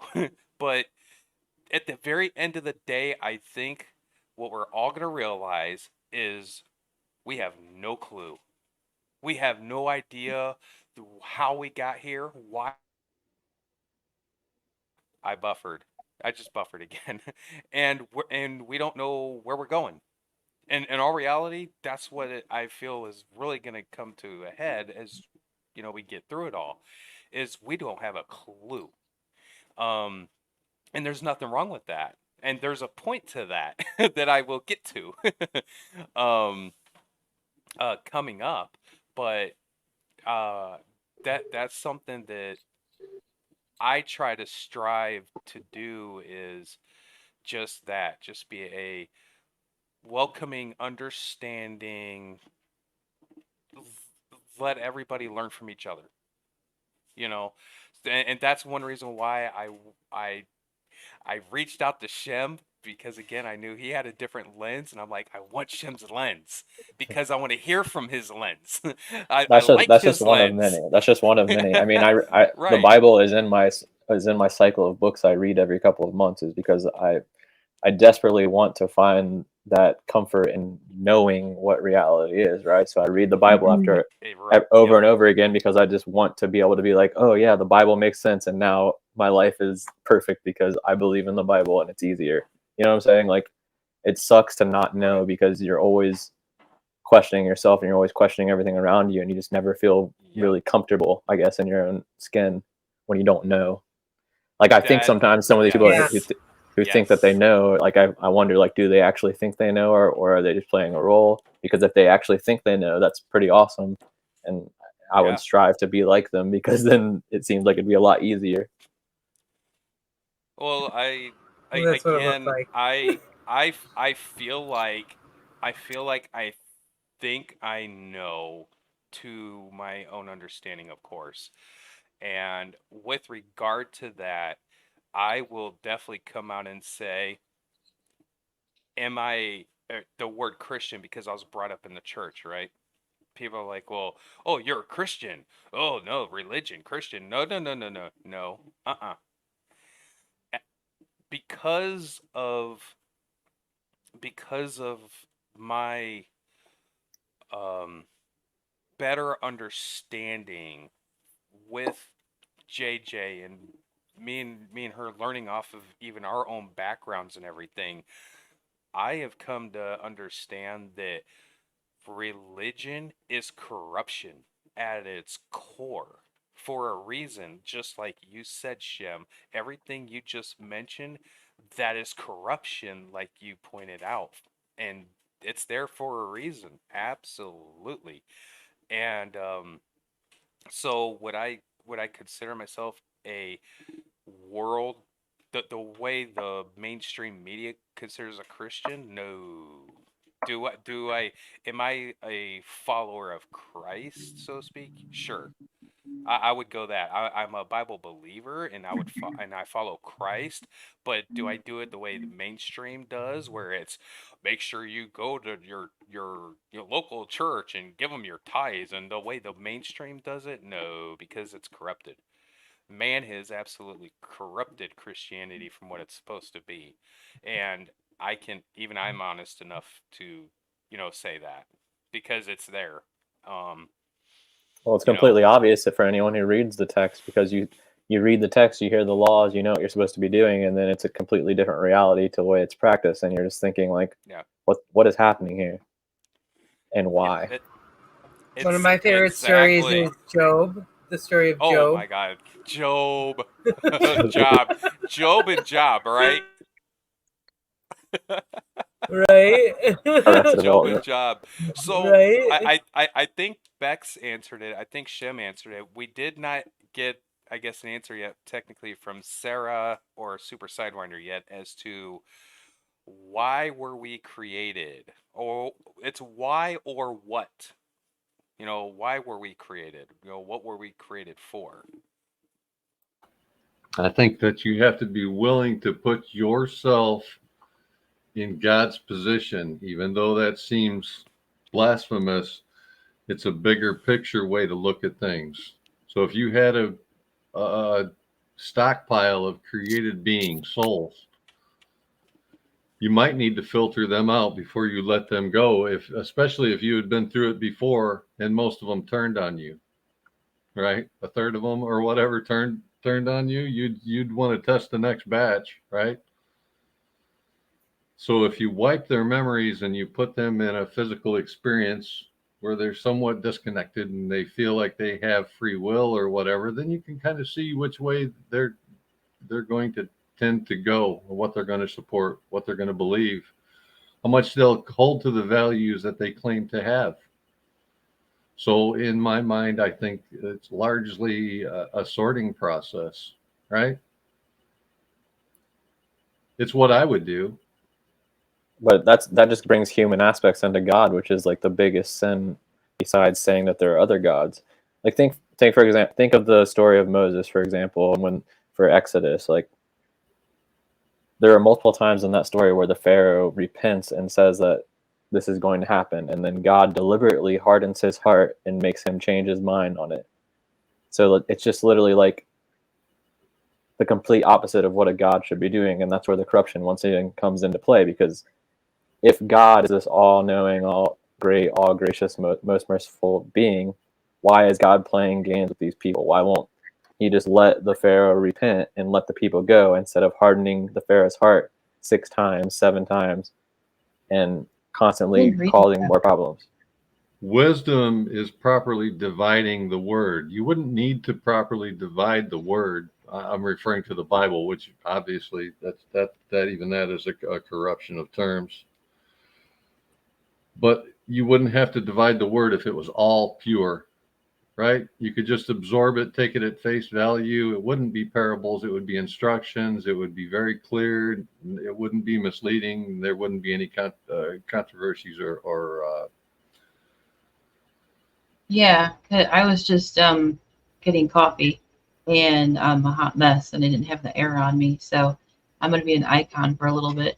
But Shem, I heard what you were saying, that the way you're saying it, I either didn't read it the same way, or I didn't hear it when I did go to church for a while, and they talked about Moses and you said the Pharaoh hardened his heart. I'm getting it all mixed up because I'm hot flashing and drinking coffee. But I was like, when you said it that way, I'm like, I never heard it that way. I never heard it on reading it or hearing it. I never heard it that angle of saying, I do remember the words, God hardened his heart, but I thought it was, I actually remember thinking, I thought it was because his intention was still like condescending. But he really wasn't sure. So God still played a role in going, okay, I'm going to help you decide, good or bad. Here's what's happened if you're going to go against me. Like, not like how you brought it up, and now I got to go read it again.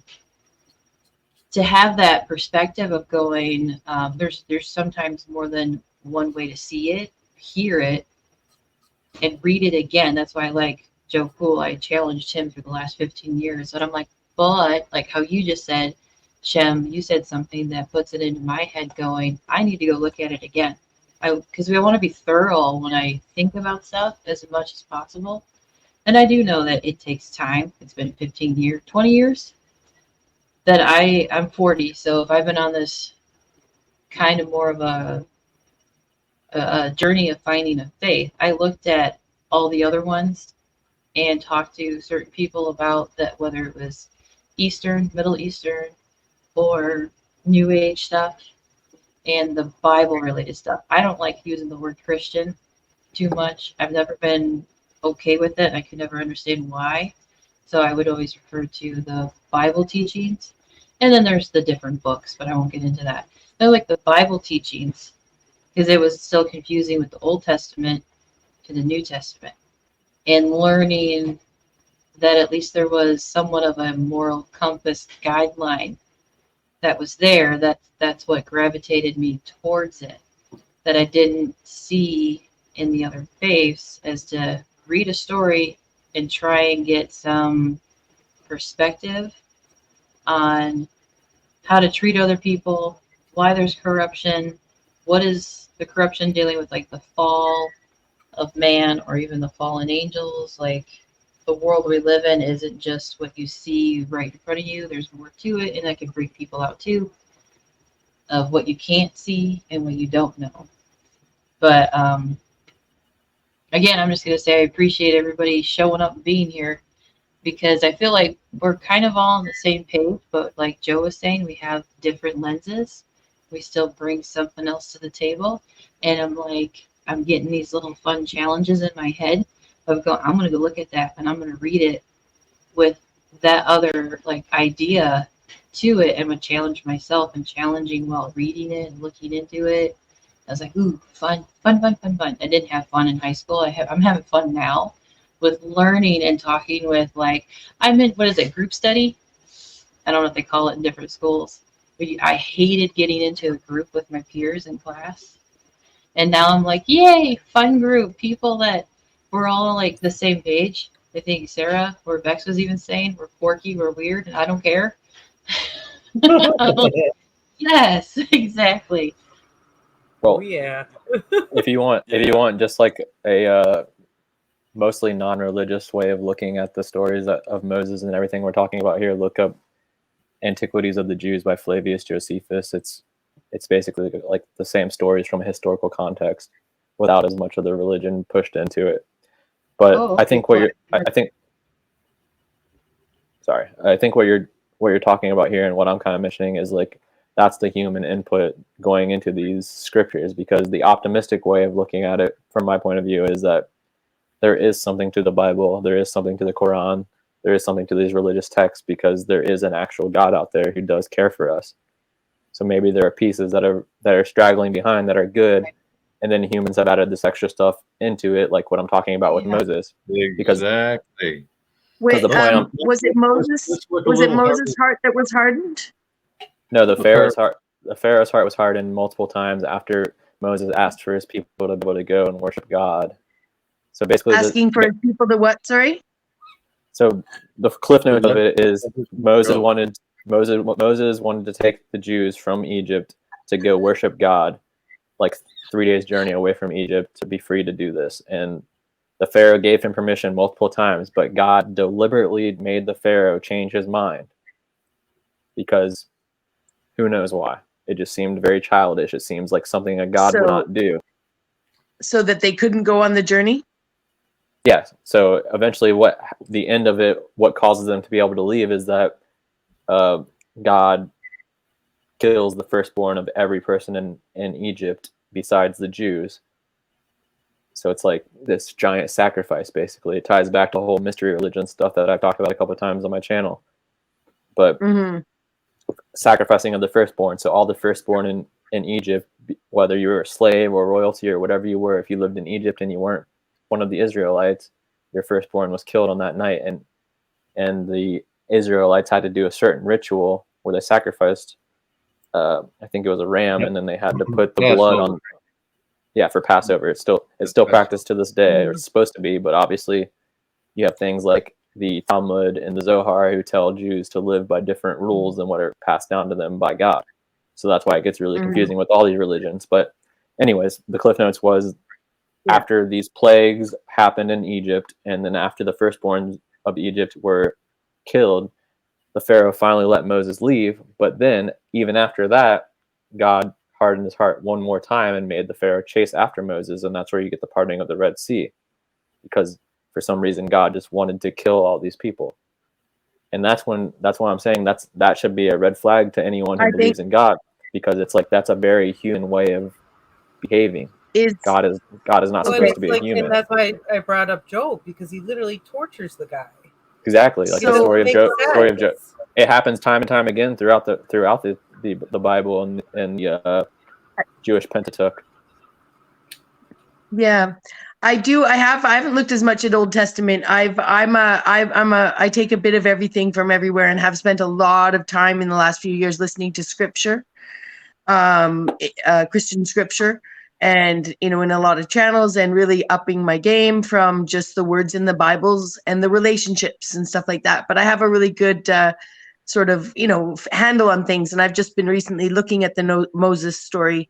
But I think it's important to sort of I think for me, I never really read the Bible much, because I got stumped at Genesis 2 when they changed the name of God and they told the story again. I was like, so I sometimes, for me, okay, so in that there's something to that first I want to say that I shook my head earlier. If I'm being, I'm just like, my heart goes when I hear the hell thing, and then David comes out with his soul sifter, and I'm like, right? So and I love the challenging questions. So I don't want anyone to ever this is just so exciting here, So like, I hope that people see where if I'm like, like it's just my heart that's like, oh no, breaks for the I want that spiritual playfulness to be like, let's hang out like forever. I mean, not now, forever, and not all the time forever, but forever whenever it starts, right? But I do think back to this Moses thing, and back to what I'm learning, for instance, is in the Quran, Rebecca only has one son, and in the Jewish story, I don't know what her name is there. Pardon? The Talmud? But she has one child as well. And then in the Christian story, Rebecca has 2 children, like from 2 different people, right? Which actually has, like, there's stories behind these stories that allow for religions, like, because 2 people who blend in a religion become brothers, for instance, right? And then they had this like crisscross into lands, and there's this inheritance that we don't even understand. It's metaphysical, right? It's literally metaphysical, right? And it's something that, you know, that's, anyways, it's an inheritance sort of, anyways, I'm getting sidetracked, but there is in Gen 1 and Gen 2, the name of God changes, and there's the they them iteration, and then there's the from dirt iteration of Adam, and then making Eve from Adam's rib, right? And in the other iteration, right, it's like begat, he, right? And then there's these like stories of like Manly P. Hall. Was he a hermaphrodite? Oh no, hermaphrodites don't exist anymore. It's just intersexes, and science says, right? And I think there's a key to that, right? And it's no, only the devil can be a hermaphrodite. You know what I mean? No, it's blasphemous. You can't. He did that to, you know, to say no to God, right? Like, you know, so. From what I understand, is that the majority of those stories are actually an overlay onto the story of the mother and the father, by the invading hackers to our system. You know, and I think it has to do with Enoch. I think that, I think that it has to do with, with some playing around with the metaphysics, biology, the source code, and hacking and making a situation where same looking beings, right, hermaphroditic beings, might have been actually punished from breeding for a while, or told they couldn't breed, or maybe even decided they would be discarded, and it hurt them, right? You know, and then we were made, and then their spirits were sad, and I don't know, but I'm just saying I'm not sure how that all works, but I do know there is that all of that story is an overlay of our story, and it is a full-on invasion story of, well, that's what I was going to say, of a species that needed our eggs. Have you ever read the dialogue? Have you ever read any of the dialogues of Plato before? No. Because what you're saying, it fits into his dialogues. He talks about the original race being basically male and female, and then they got split up over time.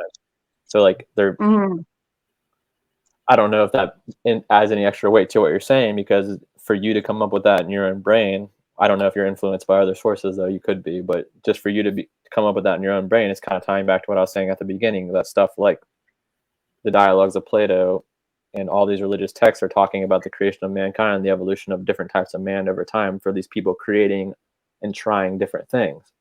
Because at one point, these people who are in control did create a type of person, according to Plato at least, of what you're describing, where it was both male and female and didn't need to reproduce.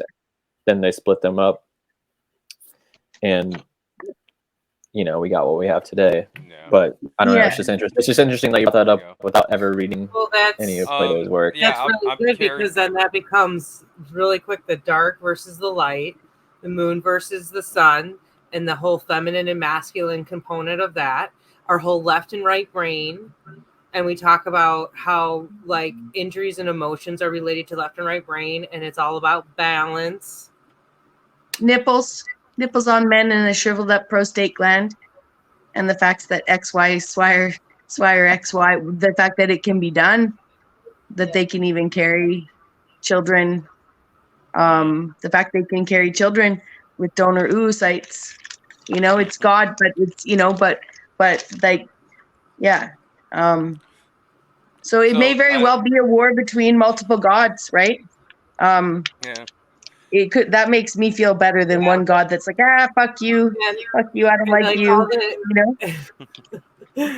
know. and then that's like you were talking about, like Enoch, like that story of the brothers, which would make sense with like God and Egypt, more or less, like that separation and like just right, because it all connects. It's all like you know, Shem said. Well, and that's why I was gonna. What? I'm buffering again. What were you gonna ask? You're cutting out. That's why I was gonna. Yeah, I buffered. That I was gonna ask Ezra, because I don't think she actually answered that question yet of what or why are we. It's okay. I actually enjoyed being towards the end because listening to everybody else, it kind of helped me put my thoughts together better. Like I think initially my answer was going to be just kind of simple, and it's still, I mean, I don't need to, because I feel like a lot of you guys have said very similar things that I would have said. But anyway, so, and now I'm like totally forgetting what I was going to start with. Hey, we got time. This is what I do, like ADHD. Shoot. So I think the whole idea that, okay, my kind of thing too is like coming into a human body, being put into that possibility, like maybe in being and if the idea of past lives, so we're being forced to sort of like relive this scenario over and over again, so we're like sort of trapped in this. And I don't know, because it's hard for me to say that for sure, but I mean, I do correlate with how Egypt, like there's definite, and I think the Sumerians have this in their text of that DNA manipulation and creating other types of beings from animals or whatever, and different types of humans, and you know, and obviously like there's still that possibility of Nephilim and giants. Nephilim, can't even say it. Sorry, I am not fully remembering everything I was going to say, so I think you just give me a second on that. That's all right. I think Super Sidewinder, I think, was probably going to mention something. Kitty's distracting me. Yeah, I wanted to talk to Shem a little bit. Yeah, have at it. What's going on? So, Shem, if you had never seen a Bible of any form, any of its incarnations, how would you feel about the creator, and would it be any different than how you feel about him now? Just kind of a short answer, because I got a lot more. Probably not too much different, but it's hard to tell because it's been influenced by so many outside sources. Okay, so when you look at like God hardening Pharaoh's heart, testing some of the things that you wouldn't do from a moral high ground as God himself, doesn't that kind of degrade like your feeling of God to think that he would do those things, or the Job story, or a million other examples? My point I just think that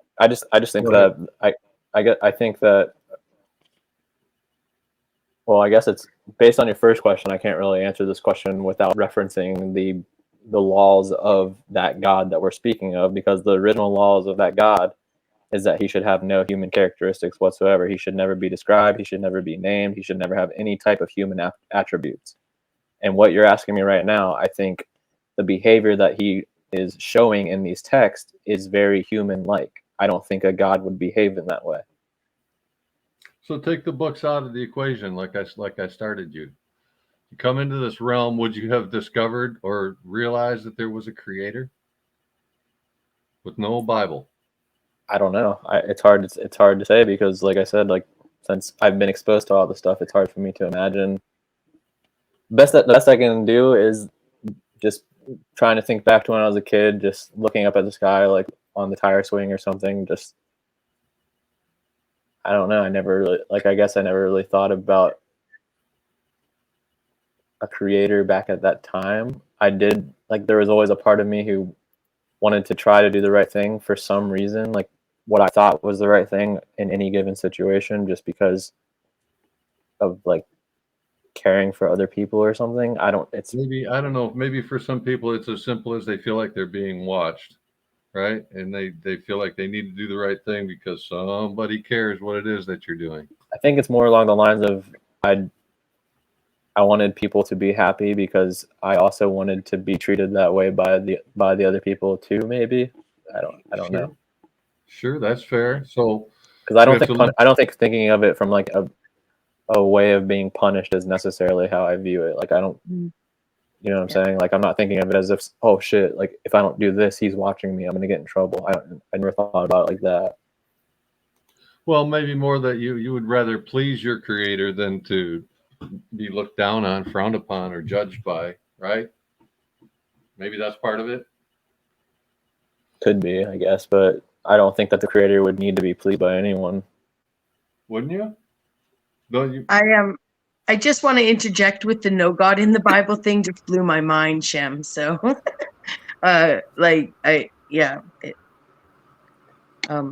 do you mean, like not being described with human attributes, or? Yeah, that the idea that all the lords in there are all people with their labs.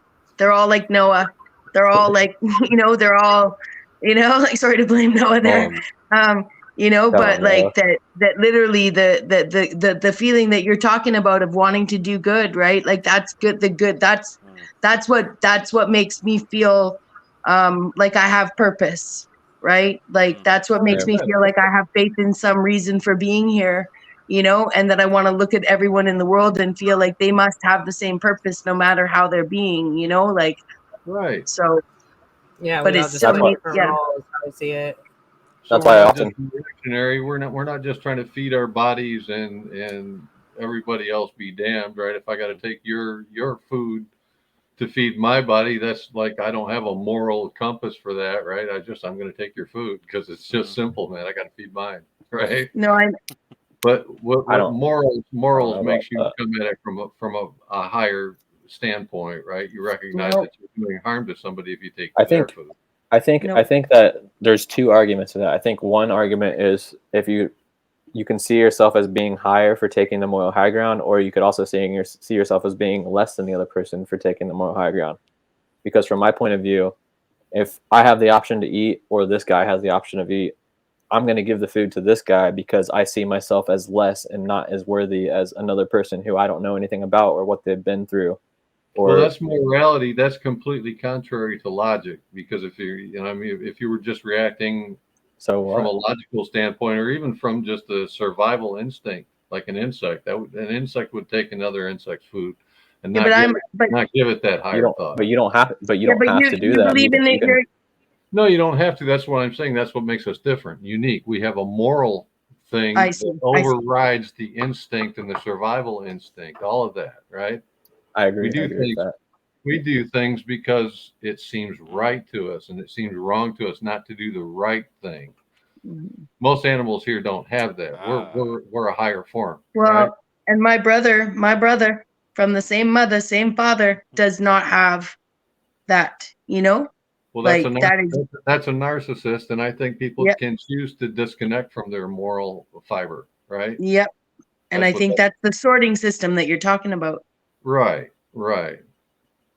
So let's talk about the Bible for a minute, because we've all come on our own journeys to realize that the stories that we find in our Bible match up with like every other religion on many, many different levels. Sometimes like it's almost creepy, like we know where they got the story because here it is again. Oh, here it is again. Here it is again. The Bible has only been in its written format since they invented the printing press, going back to the 1600s, if we're to believe the numbers they give us. So before that, people had to come to faith without a book. And when they created a book, surely the evil powers that are trying to take over this world were influencing it even then. We're not talking about the time scale of one human lifetime. Whatever's trying to influence this world toward evil has been at this game an awful long time. Does everybody agree with that? I do. For sure. Okay. So if they corrupted the book by bastardizing a bunch of other stories that had higher thoughts and truth involved in them, well, that's how you sell a lie. You have to include pieces of truth to make someone believe lies. It works that way. people have a sense if everything is a lie, they'll disregard the whole thing. But if a couple things ring true with them, they'll just assume that it's all good material. I can show you many controversies in the Bible. Well, especially now with, I don't know how many here in the panel believe that the Bible is changing, but I sit here and watch the text in my old Bible that I've had since I was a child changing before my very eyes. Yeah. You mentioned some stuff in Genesis. I see two completely separate creation stories in Genesis. There's God creating Adam from the dust, breathing life into him. And then there's another line that says, let us create man in our image. Well, that's a whole different creation story. And then again, I suggested that to take a moral look at the way things operate here, you sometimes have to be willing to put yourself in the place of God and say, would I have done things this way? So let me ask you, would you try to populate a realm of this size? This is regardless whether you think you're living on a spinning ball or a flat stationary earth. That's a whole nother topic we should probably touch on. But would you try to populate a realm of this vast size, starting with 2 people? I wouldn't. If you were an all-powerful being that could and would and has to be everywhere at all times, how could you possibly leave them alone unattended and come back unaware of what they had been up to? And then would you put your 2 children in a beautiful garden and tell them that they could eat everything but one plant and then leave them unattended? What are they going to do? Well, that's to do the one thing that you're going to get the peanut butter and jelly all over the place. They're going to make a mess, right? You're right.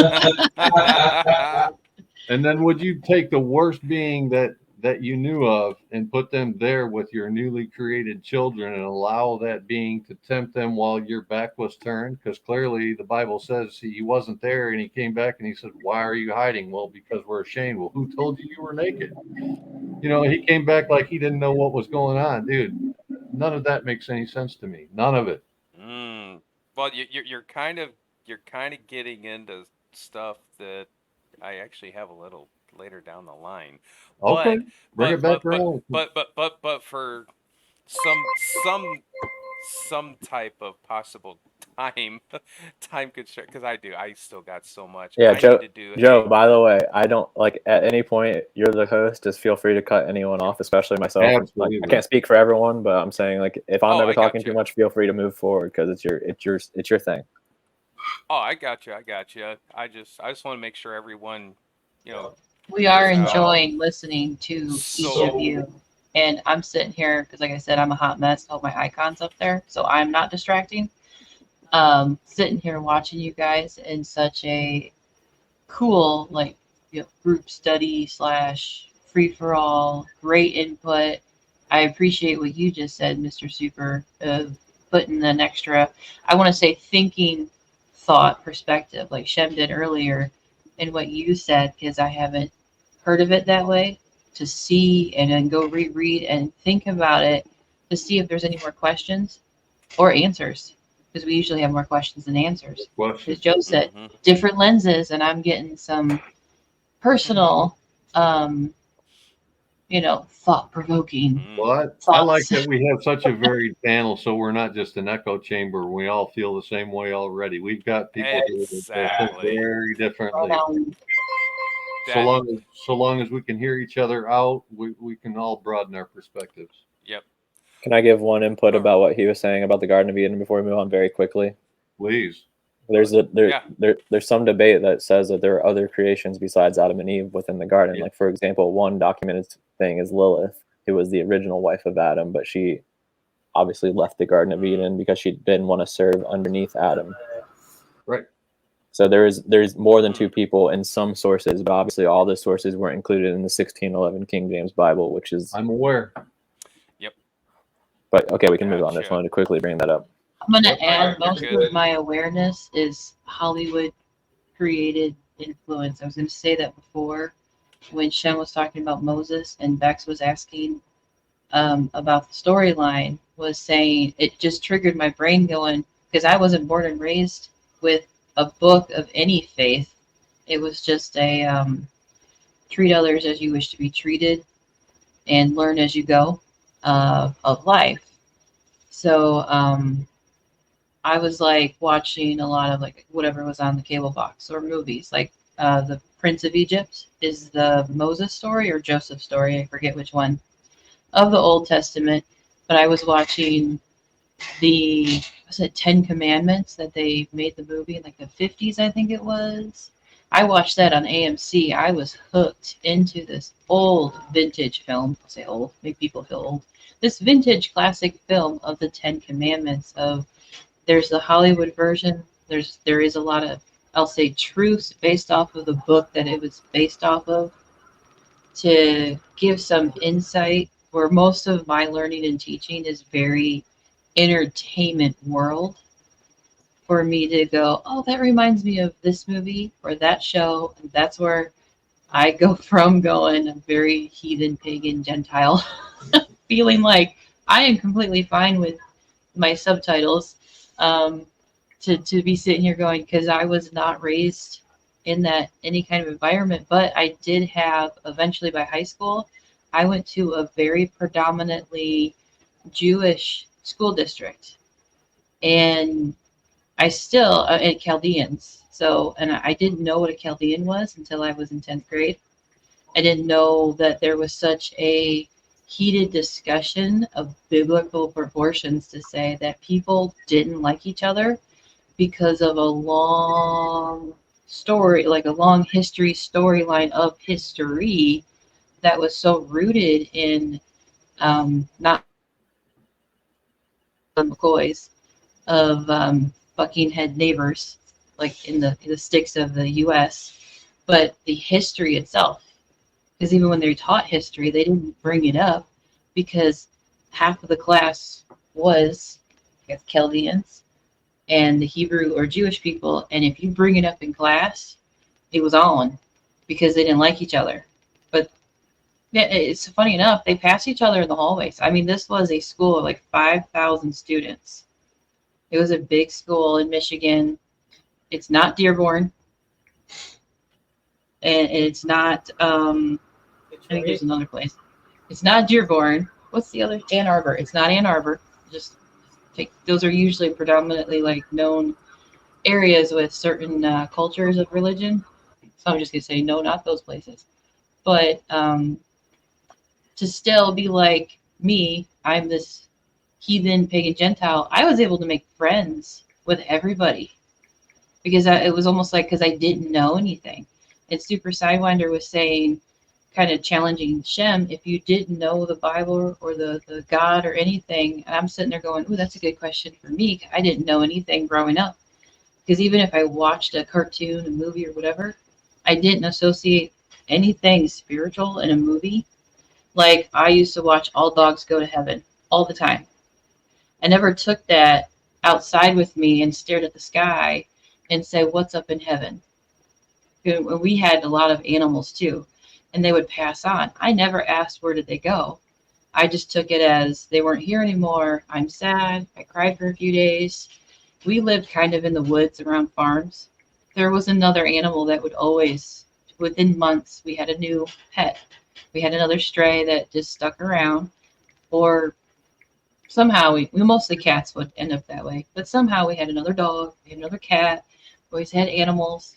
That wasn't really a farm, but I never asked those like questions, like laying in the grass, staring up at the sky going, what's it all about? Until I became an angry teenager. Because life was getting hard and I was sitting there going, am I really here to get a job and pay bills? I'm pissed. I'm not having it.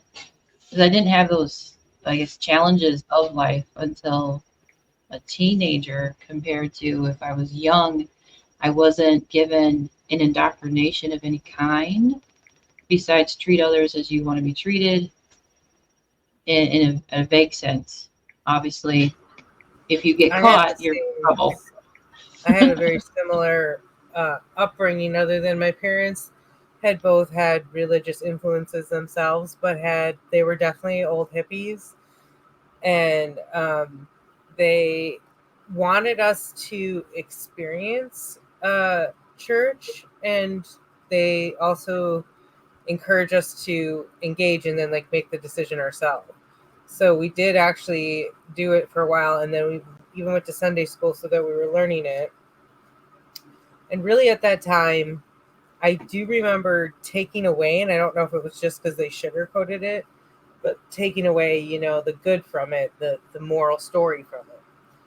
And then later on in my life, I disconnected because we all made the decision, me and my brothers. And I think it was, you know, we were young. It was boring to us to some extent. And I think we all felt, and honestly, like, you know, we're all, I'm not trying to like say we're amazing people or anything, but we're just all generally like more empathetic than not, like all of us. And so my mom and my dad, I remember always said, like, put yourself in other people's shoes. That was something like they would say to me all the time as a kid. And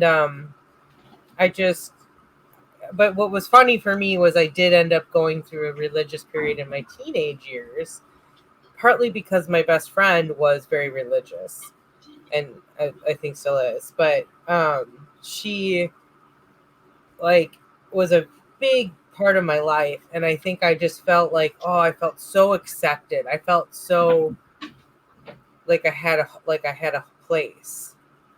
Can I ask what faith she was? What? Your friend that you were kind of in. What faith was it? Oh, faith. It was Lutheran. Lutheran? Okay. I had a really good... She was Lutheran. I think I got more dabbled in, and really it wasn't like a lot, but Christian. But I did go to her church. It's not being a church-going family, and even my mom, her background, my dad's background, they weren't church-going. They went kind of like if their parents made them go on the holidays to go, I guess. But as growing up and having a friend or so, I had a Jehovah's Witness friend. Oh, interesting. If I stayed the night hanging out, my mom had to be like, oh, crap. You got to go to church with them tomorrow. I got to pack something decent for you. And I'm a tomboy. Like, I don't have nice shoes. I was that way too.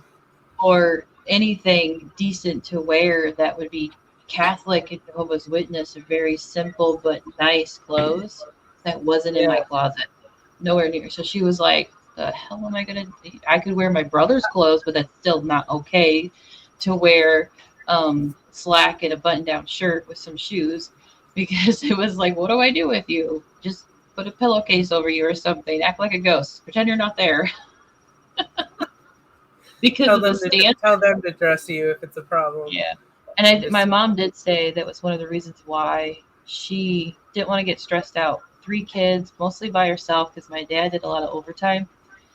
And so she was like, I'm not doing it. I'm not taking you bratty kids to get you all dressed up and go to this place and get all... She just wanted to relax.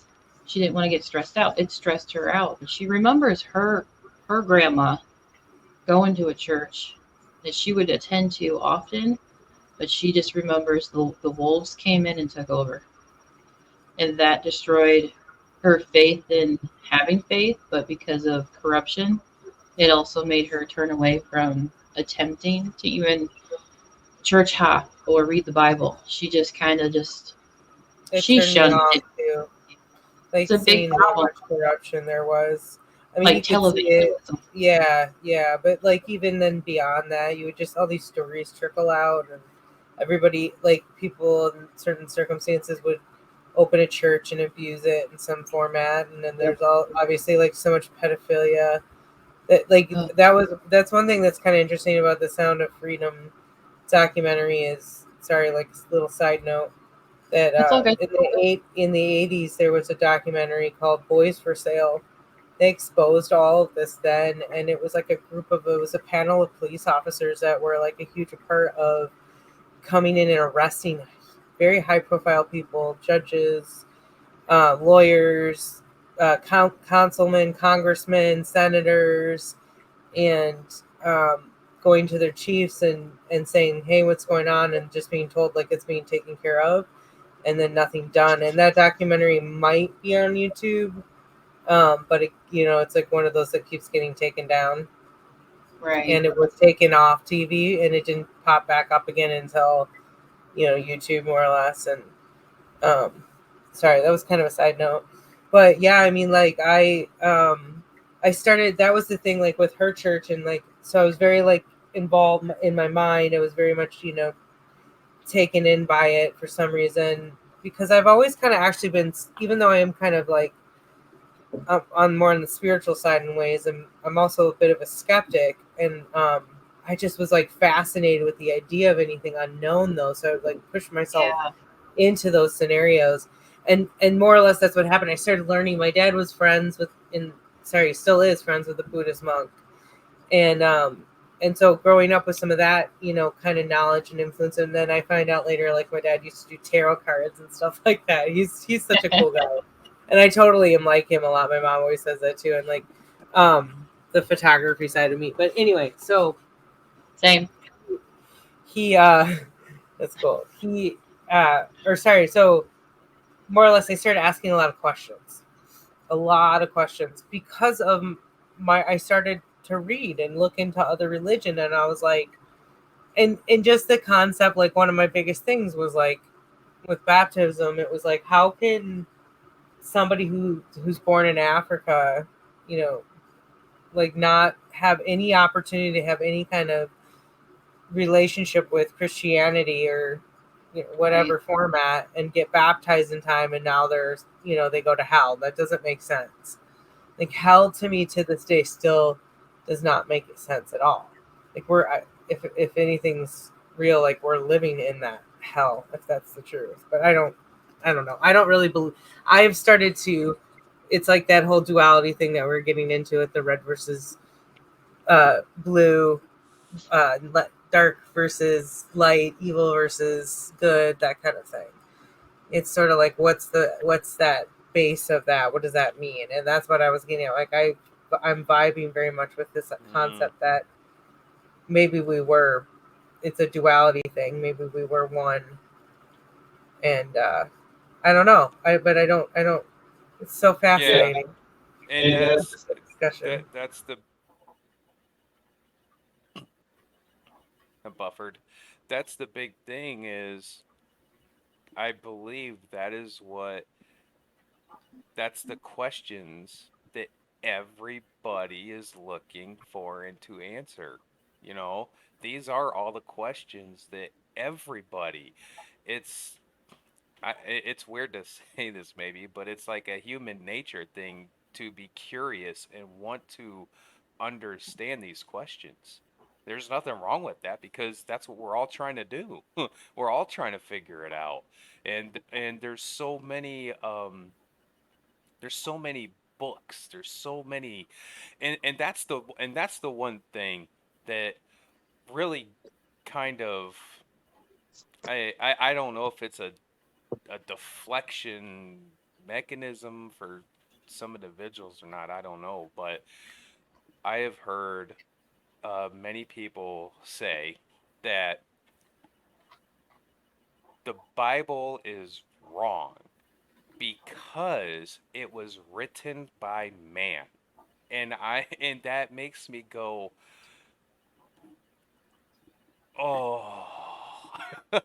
And the reason why is because my very question would be, what book was not written by man then?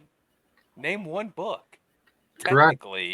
Technically, there is not one book on this entire planet that is above another, if you really want to go down that philosophical thought of thinking. You can't say, because now you're not comparing spirituality with physical. Now you're comparing physical with physical, going, okay, well now my book is better than your book. Because why? Well, it wasn't written by man, but you claim yours what? You see, it's like, no, you can't throw that in someone's face and going, you shouldn't believe yours, whether it's, Hinduism, Buddhism, or whatever it is, right? It doesn't matter what it is, but you can't throw it in someone's face going, well, yours was written by man, so how dare you, think that that's true? Well, wasn't yours written by man that you're reading? It, No you're, aliens. yeah, you're trying to throw it in my. You're right. It's the aliens, right? It's aliens. Prove it. Prove it. How do you prove it? Prove it. Everything on this planet was written by man in that regard. So, do tell me how your book is better than mine, because at that point, it's all personal perception and personal opinions. And it all feels like it's the same.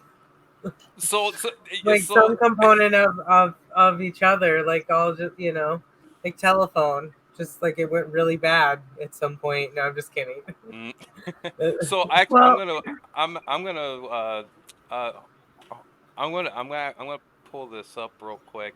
Go ahead, Bexx, and then I'm gonna pull this up.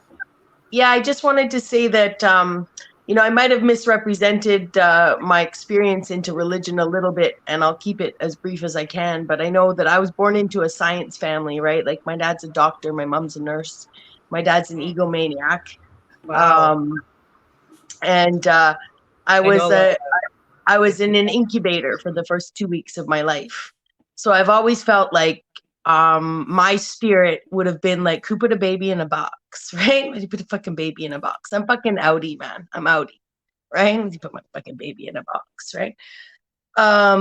Maybe it was 10 years. They put you outside.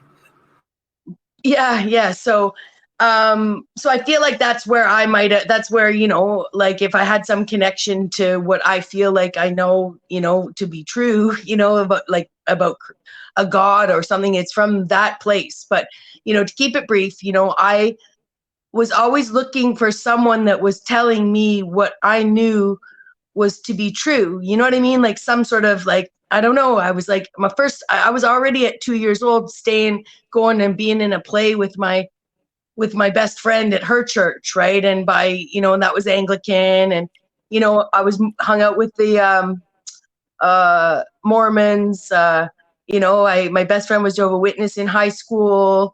I went to the evangelical youth group mostly for sort of the socialization. Actually, some of it was just for the fact that my family environment was really bad, right? So divorce and blah, blah, blah. So some of it was just for socialization and that family. I always thought it was for that family feeling, right? Like that, even though I was a big family, but that connectedness, like that doing something together. Yeah, but I definitely was seeking that. But I also I don't know when I thought, but I've always thought we were here pursuing enlightenment, right? Like even in elementary school, I was like, what the fuck? You just said this last year, right? Like, like how am I supposed to get there if we're doing this path, right?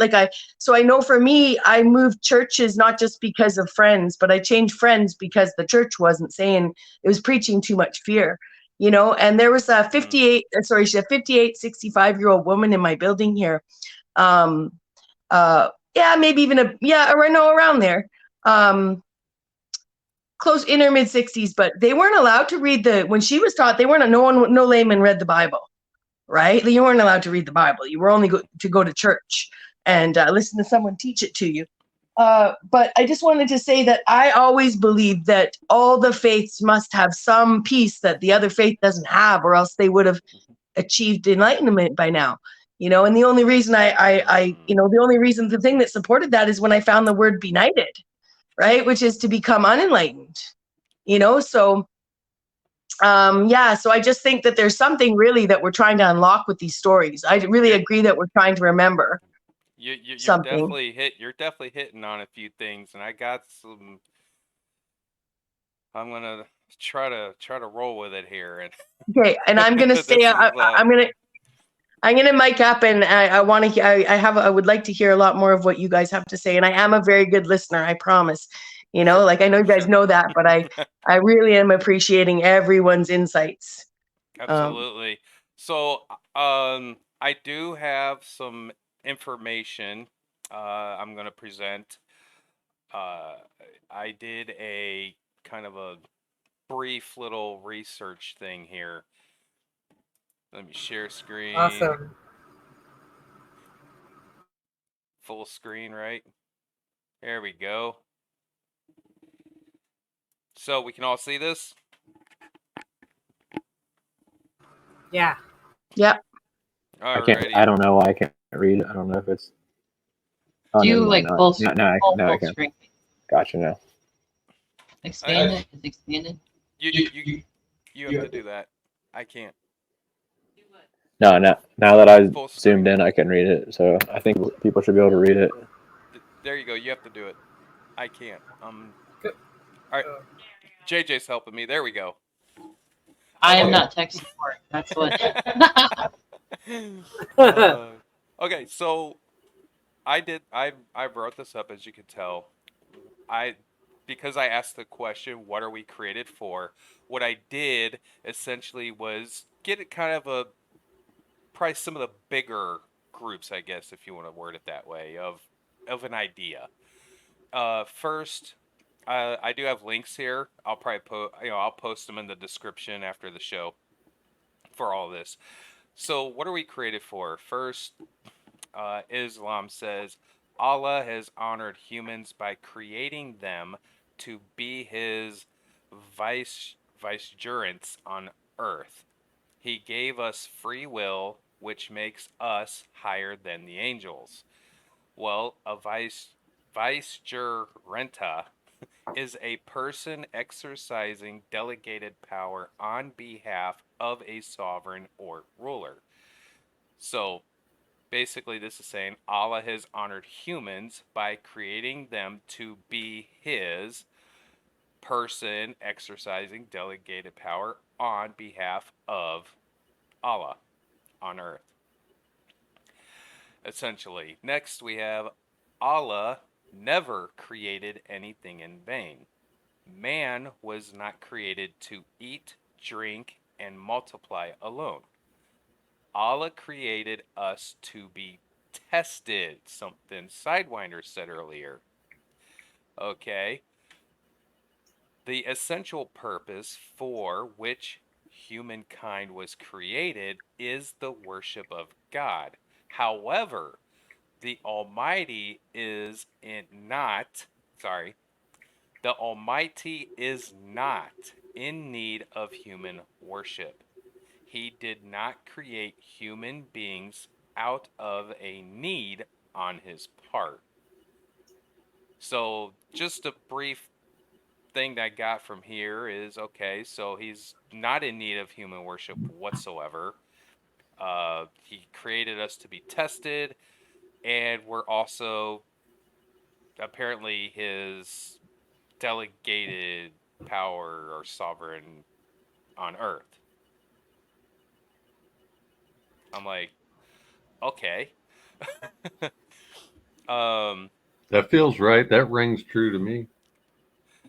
Right. The only issue with that is that they also say that Allah subhanahu wa ta'ala is the main, controls every single aspect of reality the same way that we're talking about with Christianity earlier, where He decides every single thing, every negative decision, every positive decision, everything was already pre-planned. So it doesn't make any sense, because it's kind of a paradox. If we have free will, then how does He control every choice? Exactly, He can't with free will. Which exactly we're gonna hopefully mold it all together soon. Okay, in Greek mythology, so why was Prometheus and Epimetheus given the task to even make humans? So the creation of man by Prometheus is Prometheus and I cannot say this. Epimetheus were spared imprisonment in Tartarus because they had not fought with their fellow Titans during the war with Olympians. So they were given the task of creating man. That just makes me go, so because, wait, you were spared imprisonment because they had not fought with their fellow Titans. So because they didn't fight with their fellow Titans, they were given the task of creating man. That to me, I don't know. It just goes, huh?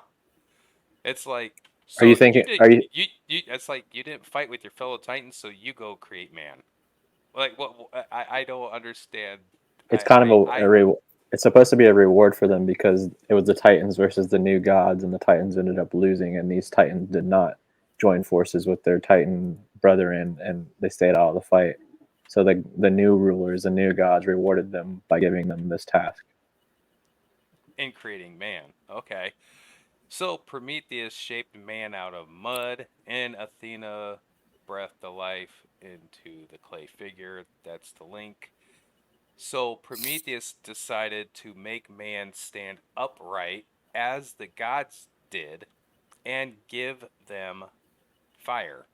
Prometheus loved man more than the Olympians, who had banished most of his family to Tartarus. So when Zeus decreed that man must present a portion of each animal they sacrificed to the gods, Prometheus decided to trick Zeus. Interesting. The Greeks believed in gods and goddesses who, they thought, had control over every part of people's lives. So, no free will again?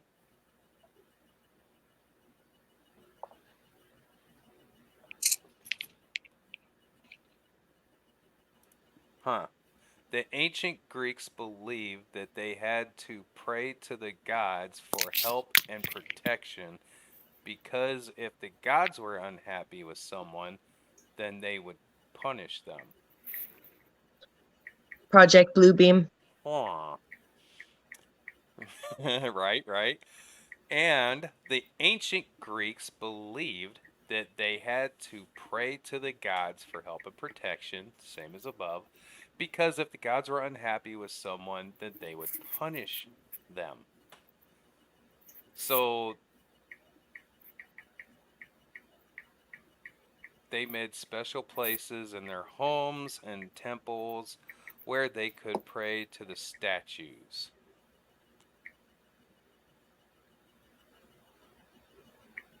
So, huh. The Greeks believed in gods and goddesses who they thought had control over every part of people's lives. That just sticks out to me. That's like you just said, the whole how can you have free will but not have the choice all at the same? It doesn't make sense.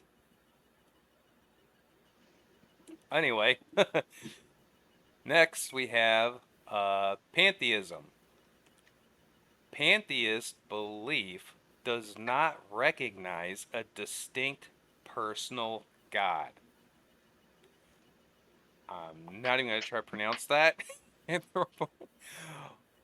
or otherwise, but instead characterizes a broad range of doctrines differing in forms of relationships between reality and divinity. But the point of not even believe in a personal God. There's no personal connection with God. God has no personal connection with us, his creation. There's nothing there.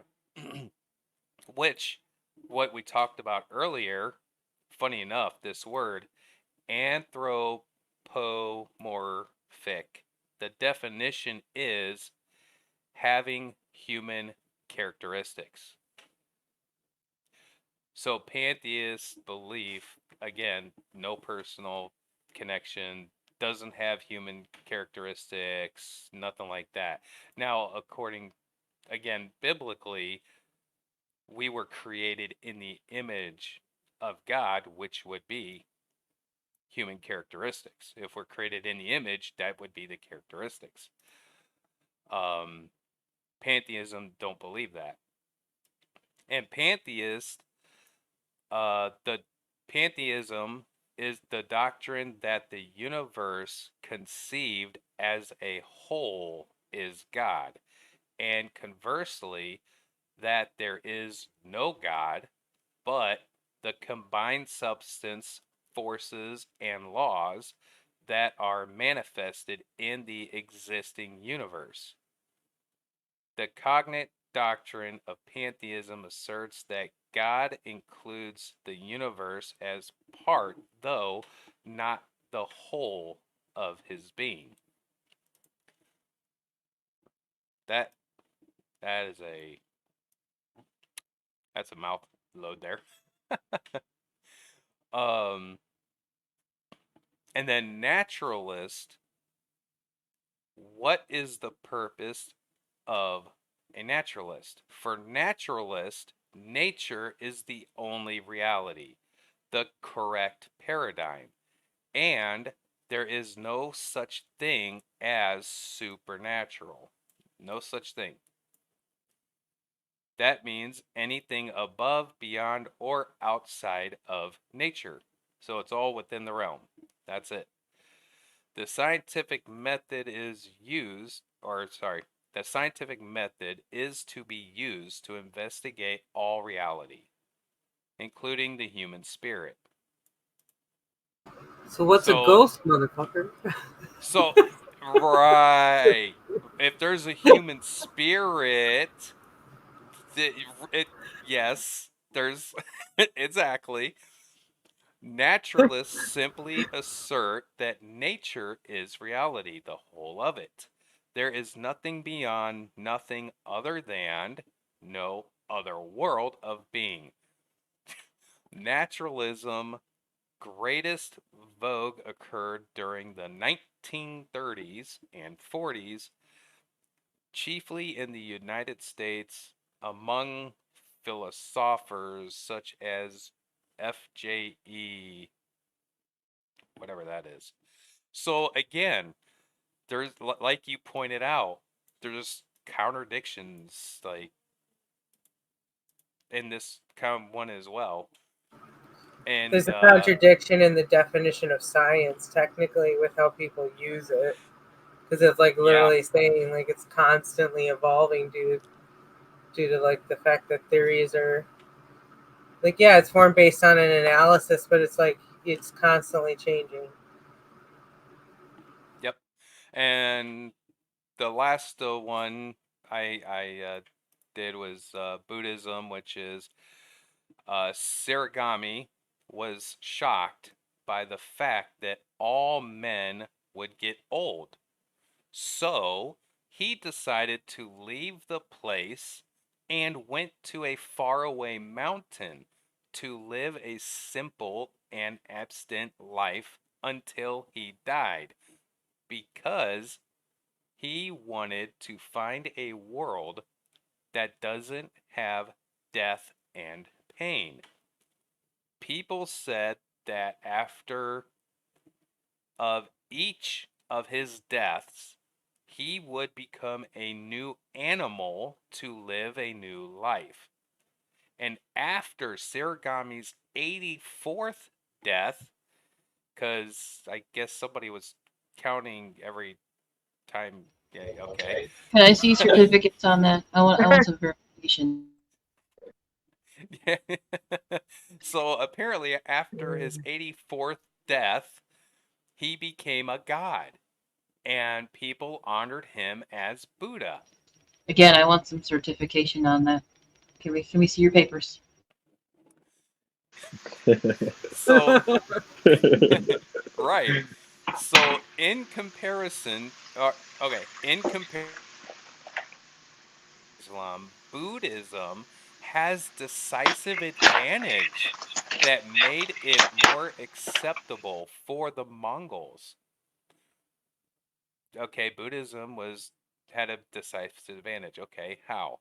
In Christianity and Islam, people believe in a god, but in Buddhism, Buddha is actually considered as an extraordinary person that reached enlightenment. So people practice Buddha or Buddhism because they want to reach the similar stage of life.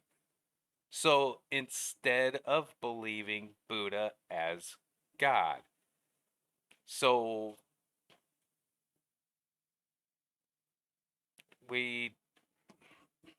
wow. We need authenticity, notarized verification, paperwork's across the board to prove it. Not just these, but even like Christianity. When I start comparing in my head when he was reading it earlier today, I was joking and going, "Can you prove that? Can you prove that?" And I'm even questioning the fact of I read the Bible and I took that as proof, but can you like prove it? I'm questioning what I seem to stand on mostly is Bible teachings. And if I ask that towards any other faith, I'm asking it also against what I stand on. What is that proof? And it generally comes down to, I guess, how I'm feeling about it. To me, I feel really good standing on the Bible teachings, and other people will take Buddhism and Hindu and the other options that are there, whether they were created 100 years ago or thousands of years ago. There's similarities in it, but there are some things in the biblical teachings that, to me, stand out a little more concrete of answers to questions that I had when I was an angry teenager going, am I really here just to get a job and pay bills? So my sarcastic comments are just part of life, not to put any other faith down. I'm adding that in there going, yeah, I want to say triggered, but it creates that creative spark in my head going, how do we prove that? How do you prove that? And it's not just towards one or all but one. It's for everything. The year and a half that I've been hanging around this question everything research community, I've learned to take that even for myself too. What am I standing on? And can I prove it with some authenticity? Do I have some notarized paperwork? And even still, that's created by man. Is it not tampered or contaminated? Or so that spiritual aspect of going, does it feel good is the only way I could come down to when Shem was asking Bexx earlier.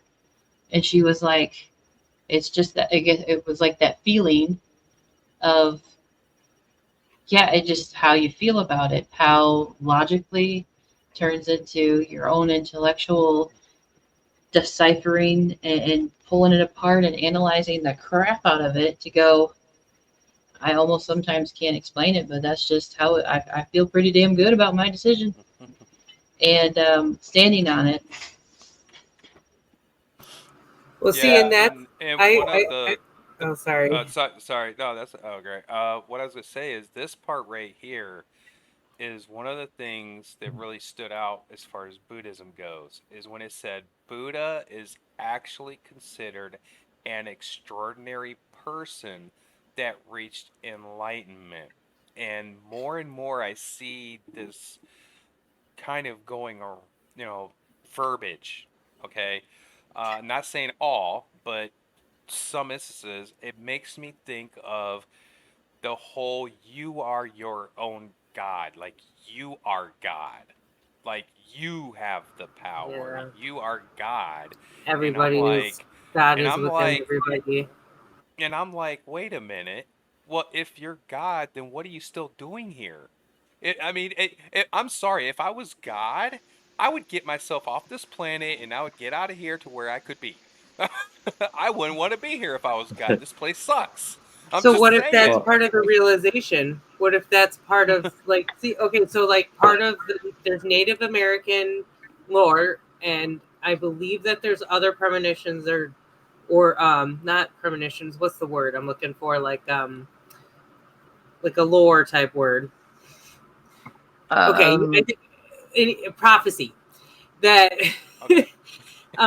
that states that that we would that history would start to reveal itself, that it would actually show up in architecture, like in things would start to like landslides would happen and things would start to show up, and that our history would start to be revealed. We would start to understand. I don't know if it's a landslide specifically, so I shouldn't say that, but I think you guys know what I'm talking about. Right. Um, Yeah. So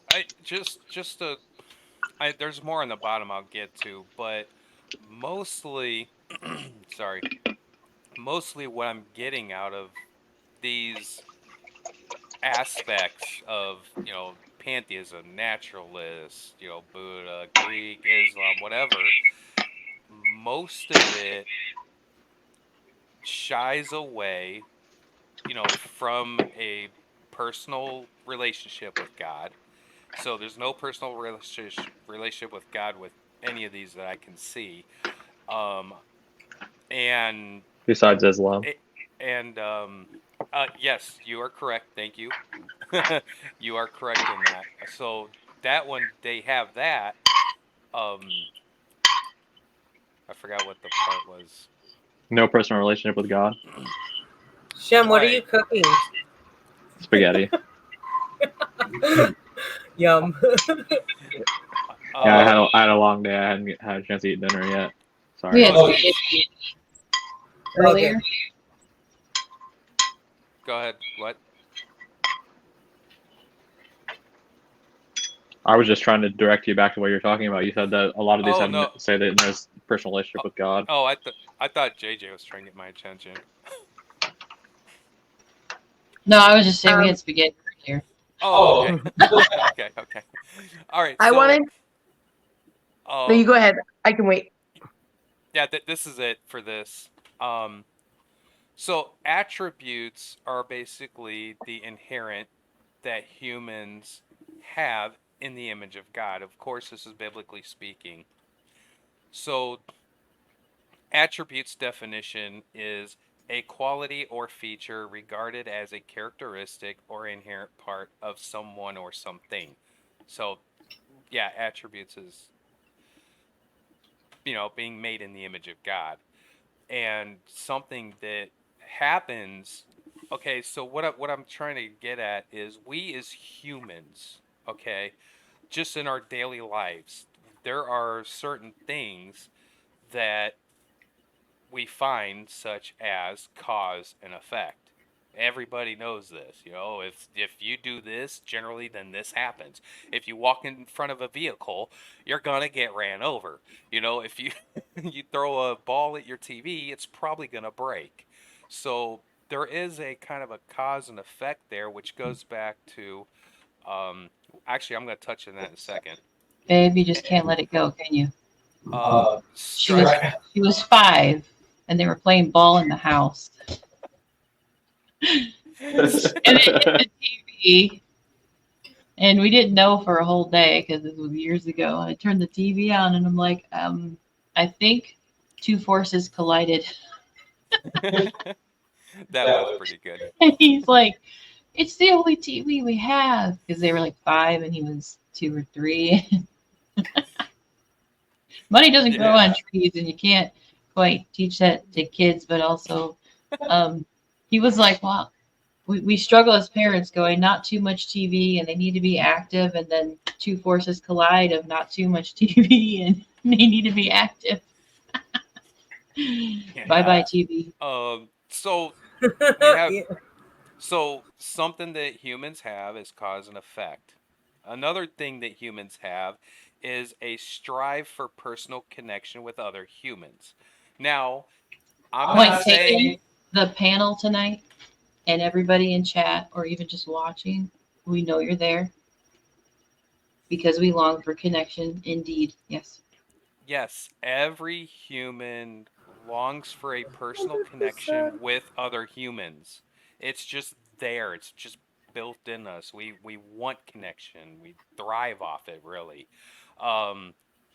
Now, don't get me wrong. I'm not going into personalities and stuff like that where some don't. I get it. But for the most part, humans, we do long. We long for a relationship with another human. Next, we have something that Sidewinder touched on earlier, which is tough love.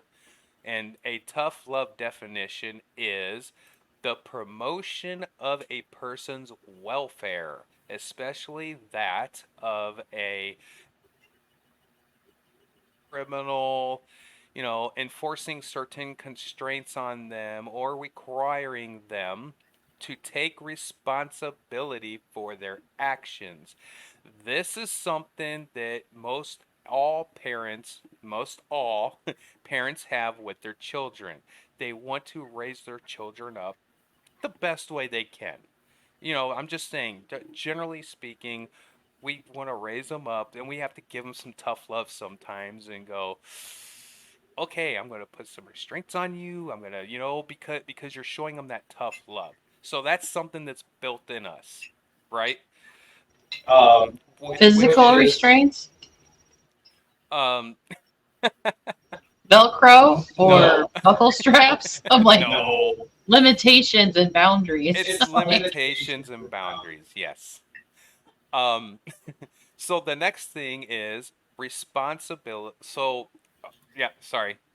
It's requiring them to take responsibility for their actions. Okay, so what's responsibility? Well, the responsibility is the state or fact of being accountable or to blame for something.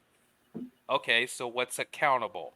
So being accountable is a person or organization required or expected to justify the actions or decisions responsible that they did, which goes back to cause and effect. Generally, if this happens, then this happens. Well, depending on what happens, sometimes tough love is needed to cause responsibility and accountability for one's actions. Or denial. Yeah, well, they can be in denial all they want, but this is humanity, right? So I'm just trying to point out some of the characteristics that we as humans have. You can take God out of it, no matter the God. We as just human beings, we live with cause and effect. We strive for personal connection with other humans. We will give tough love where it's needed because, cause and effect themes responsibility and accountability for one's actions.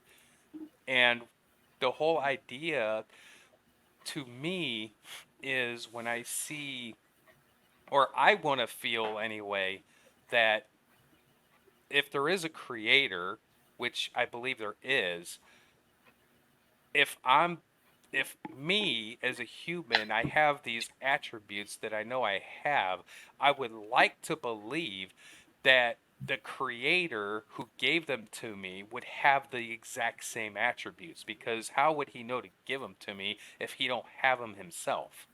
I'm just, again, I'm not, I'm just trying to think and go, it would make sense to me for the creator to have these exact same characteristics that I have. So when I look at different areas of other books and they're like, well, I don't believe in, I either don't believe in God at all, or I believe that I'm my own God and, there is no personal connection to the God above. I'm like, it just doesn't resonate with me, because as a human, I want a personal connection. So if I have that same attribute, I would expect the creator to want that same personal connection. And that's kind of where I'm going with that in that nutshell, is that's why I resonate with the biblical part of we are created in his image. It makes perfect sense that he would want a personal connection with us, because we ourselves want personal connections with humans. So on and so forth. So, because it's kind of like, where is the origin of us wanting connection with others? Is it simply because we just kind of all look alike, with the 5x5 display of our vessels, our avatars, whatever you want to call it? Is it simply just, but still there's always that origin of why are we connected? We have 5 senses, we have the emotions, the range of emotions or spectrum. It's like, what and where is the question, basically on the thumbnail, to even have accountability or deny the accountability of. I think it does go into another whole of how our conscious or subconscious is wired and anything that we've been through. But in a sense, I always say go back to basics. Talk to a 6-year-old about asking them sometimes, thinking to myself, if I was that young again, how did I look at it? Or if somebody asked me at that age, but I like to look at the children playing with each other. Right off the bat, they don't bully each other. They're taught that over time, usually after the age of 6. Sometimes, then there's the whole, they have, it's mine and I don't want to share these natural or taught characteristics of behavior, but also I want to connect, mostly I want to connect. Friendship, intimacy, levels of relations with other people. It's like, where does it all start with? Did we just grow out of some ooze and over long periods of time to start thinking, hey, you look like me, high five?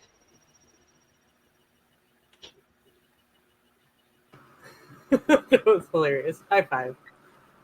We're back at you. Or fist bump, or or whatever, the connection of. Have you ever walked through a grocery store, mostly a grocery store, and you see at least, I want to say a family, they have the one, like the baby, the young toddler in the cart, looking all, if it's not sleeping, looking all around, and they look at you, and they either look terrified, confused, or they smile. Yeah. My Most thing of is, the time, they're really smiling. Usually, actually, yeah, I get the so I do identify as an empath. I mean, I'm not taking that word like lightly or flightily. And like part of what I was getting into is like I kind of went into more of a skeptic type lifestyle, but I ended up having just like one too many weird experiences, and then synchronicities, personal synchronicities, and then also I would like get that 11:11 all the freaking time, and then it just like now it's just ridiculous. And it's like the thing is like, I mean, I'm not staring at for time. It just happens to be that I look real quick. So it's like, anyway, not that I have to justify that, but no, we all, a lot of us know. Right? Yeah, you see it in other places. You see it on license plate. You see it not just in the time. Yeah. Exactly, and like I just saw it right now in this check. Okay, anyway. And So I forgot what I was talking about again. Oh, that's all right. Awesome. I'm curious about, just probably your guys' thoughts on what I touched on there with the. Oh, I did want to say thank you so much for that, for putting that together, because I feel like that's really good to. Well, absolutely. We don't probably do that enough anyway, like talk out that. So I appreciate you putting that together, and I really liked your attribute section. You are welcome. I'd like to. Effort. I had to tell him. I said, "You have to source those things." Honestly, Shem, are you listening? I go, Shem will destroy you if you don't list your sources. No. And then, the crazy thing is, I knew she was right. I'm like, Shem would get me. I knew it. Oh, it's so good. It's really good stuff. I have thoughts on the made in the image. I really appreciate you guys bringing it back to sort of just what you did. Same thing Shem did earlier. And also the parent analogy of David, that sort of challenging, like, how can I be in his image if he doesn't have my attributes? Doesn't make any sense, right? Like the only thing is like, oh, all this blasphemy to put yourself in their shoes and all this stuff. We've been taught these tricks of like, I always thought that why would I think that made in his image or their image, and the fact that we have, like the Islam said, that sovereign reign, I don't care, ignoring this over the angels, which may be actually a technology, but independent of that frequency, the realm that we live in, you know, like that's the free will we have, literally, you know, to act in that way. I don't mean over each other. I don't mean rule each other. You know, I don't mean like godly forces. I mean like, you know, and then back to this parent thing, I just want to say, like, why would a parent make something, leave it with no instruction book, right? And also, why would a parent make something that didn't understand itself and then expected it to worship it and then made it in its image, but it wasn't better than it? Like, don't you hope your children will be better than you? And if they aren't, you're happy that they have life and that they live and they love and they laugh, and, you know, like, and then you learn that no, the goal is not being better than me. The goal is giving life and laughter and creation, you know. And so I just want to say that I want to be clear about what I said earlier about Gen 1 and Gen 2 and the idea of Lucifer splitting, you know, a hermaphroditic race, mimicking the creation, of which may also be a spiritual test of us. Maybe we didn't procreate, when maybe we were given a reason to live and die.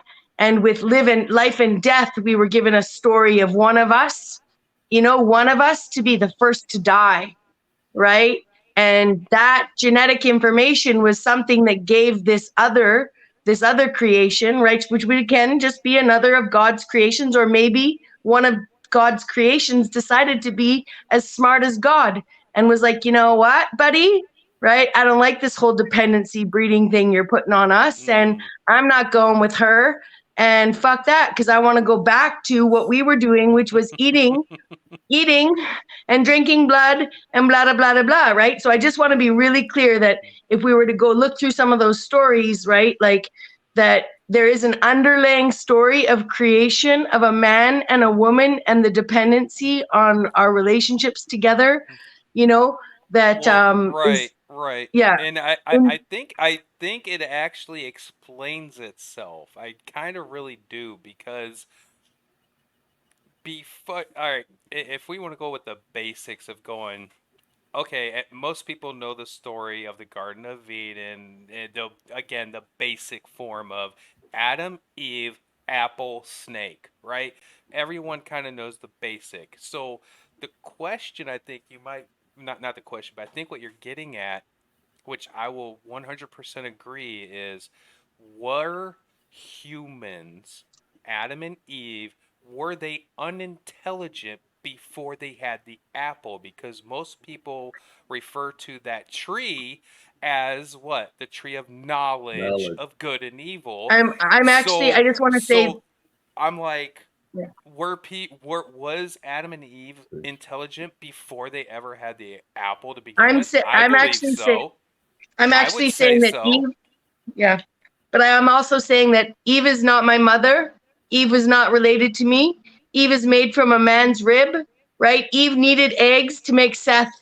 Eve needed eggs from the donor to make Seth, because Eve was created from a man's rib, right? So again, there is a story about a mother, and so the story of Adam and Eve, to me, is not a story of the loving creation people that we are, just the egg that we donated to the process. So I don't know how so the question, so you're right. So were they intelligent? I don't know. I think we've always, I would assume they were, you know. I would too.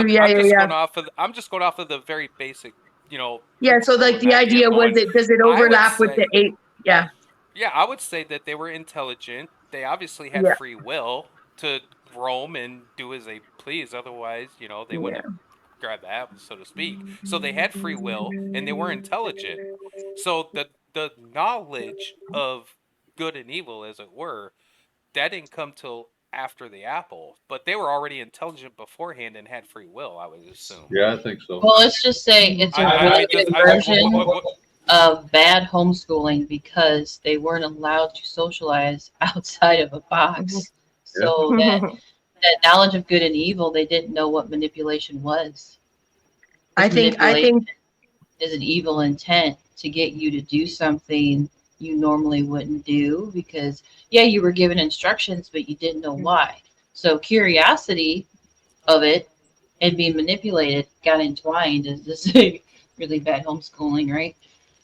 I actually like this comment because it says, I think the apple of knowledge was humans finding out how to destroy one another for resources such as food, finding out our own mortality.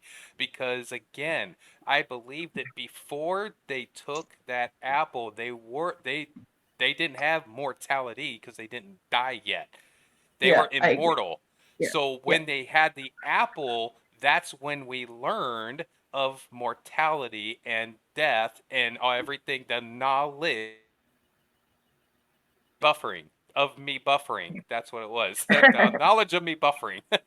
So that's what I get from that story is they were intelligent, they had free will.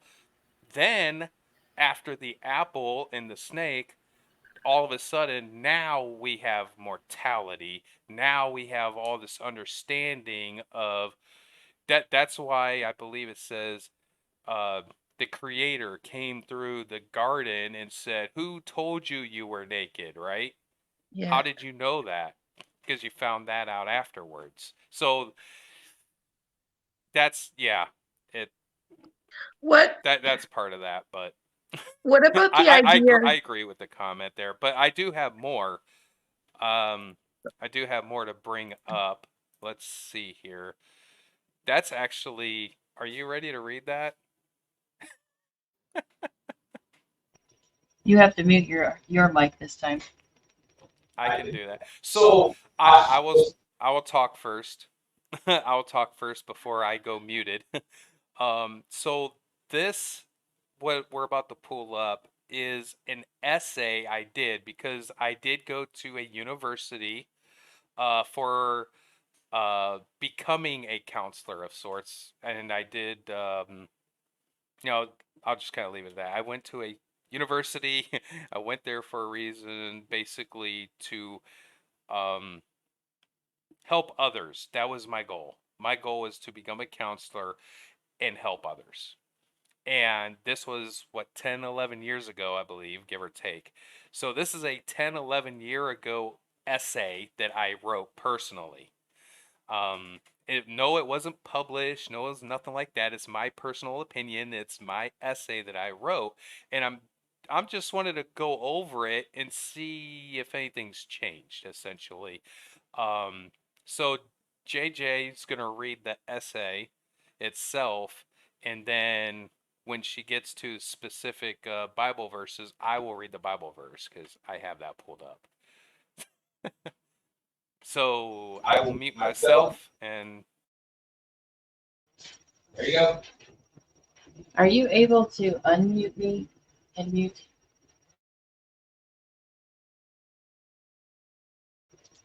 Well, I was trying to be unmuted, but now I gotta clear my throat.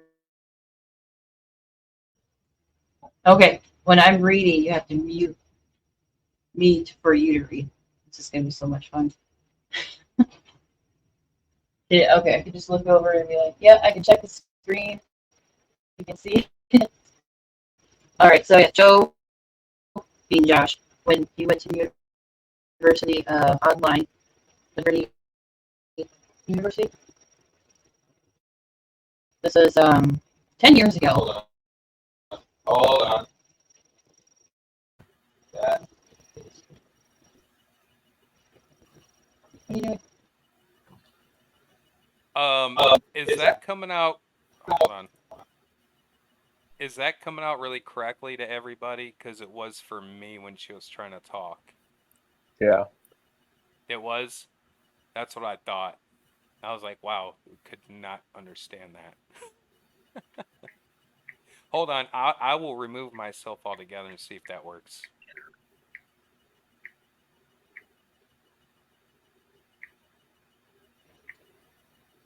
Check 1, 2. Check, check. Can you hear me loud and clear, Houston? Houston, this is Eli. Yep. Can you hear me? It's happening. It's happening now. It's crackling? Yep. What if you don't share screen? All right. Let me just take that out. Check 1, 2. Check not 1, 2. Emma, Now it's not Crackling. happening. is that crackling? Now I hear Shem crackling. Uh-oh. Just barely. It's funny, like it's up and going. How about I hop me out?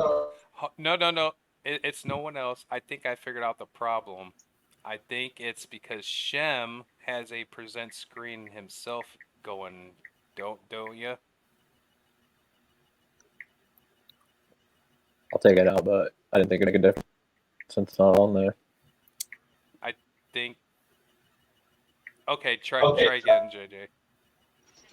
Well, that's what, because Shem started crackling too. There you go. So, Weird. am I not crackling? Nope, you're good. Better. Shem. I'm getting tired. Shem. Sorry. Shem. It's all better. Do a check 1, 2, Shem. Hola. Mine working. Yeah, you're not crackling now. That's funny. Nice. Yep. Do StreamYard when we're done, because they always ask for input, and I give it to them. All right, let me try this.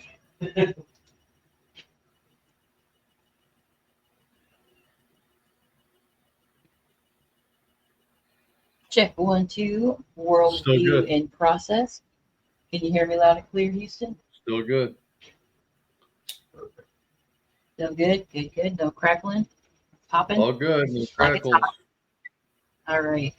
So Joe Cool wrote this essay assignment, like pulling teeth.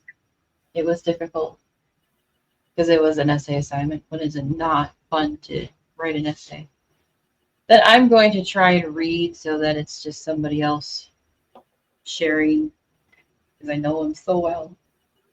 A worldview, which even at the time I was like, I'd never heard of that. So by definition, to me speaking on behalf of Joe, a person's perspective, perception, I'm going to do really good right now, perception of the realistic world around us to gain one's worldview through logic and reasoning.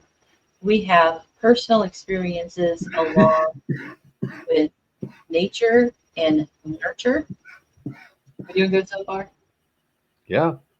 Babe, I'm going to turn around and look at you and check in if I'm doing good so far, because you're right there. Okay. Yeah. With a twisted. Oh my God. Maybe we should have did this 2 hours ago. With a Christian's worldview, we believe that God created not only the earth, but the heavens as well, according to Genesis 1. Just take it from there. Yeah. That's been Mandela So- affected. Now it reads heaven, not heavens. So, Genesis 1, 1 and 2 says, in the beginning, God created the heaven and the earth was without form and void, and darkness was upon the face of the deep, and the Spirit of God moved upon the face of the waters. That's King James Version.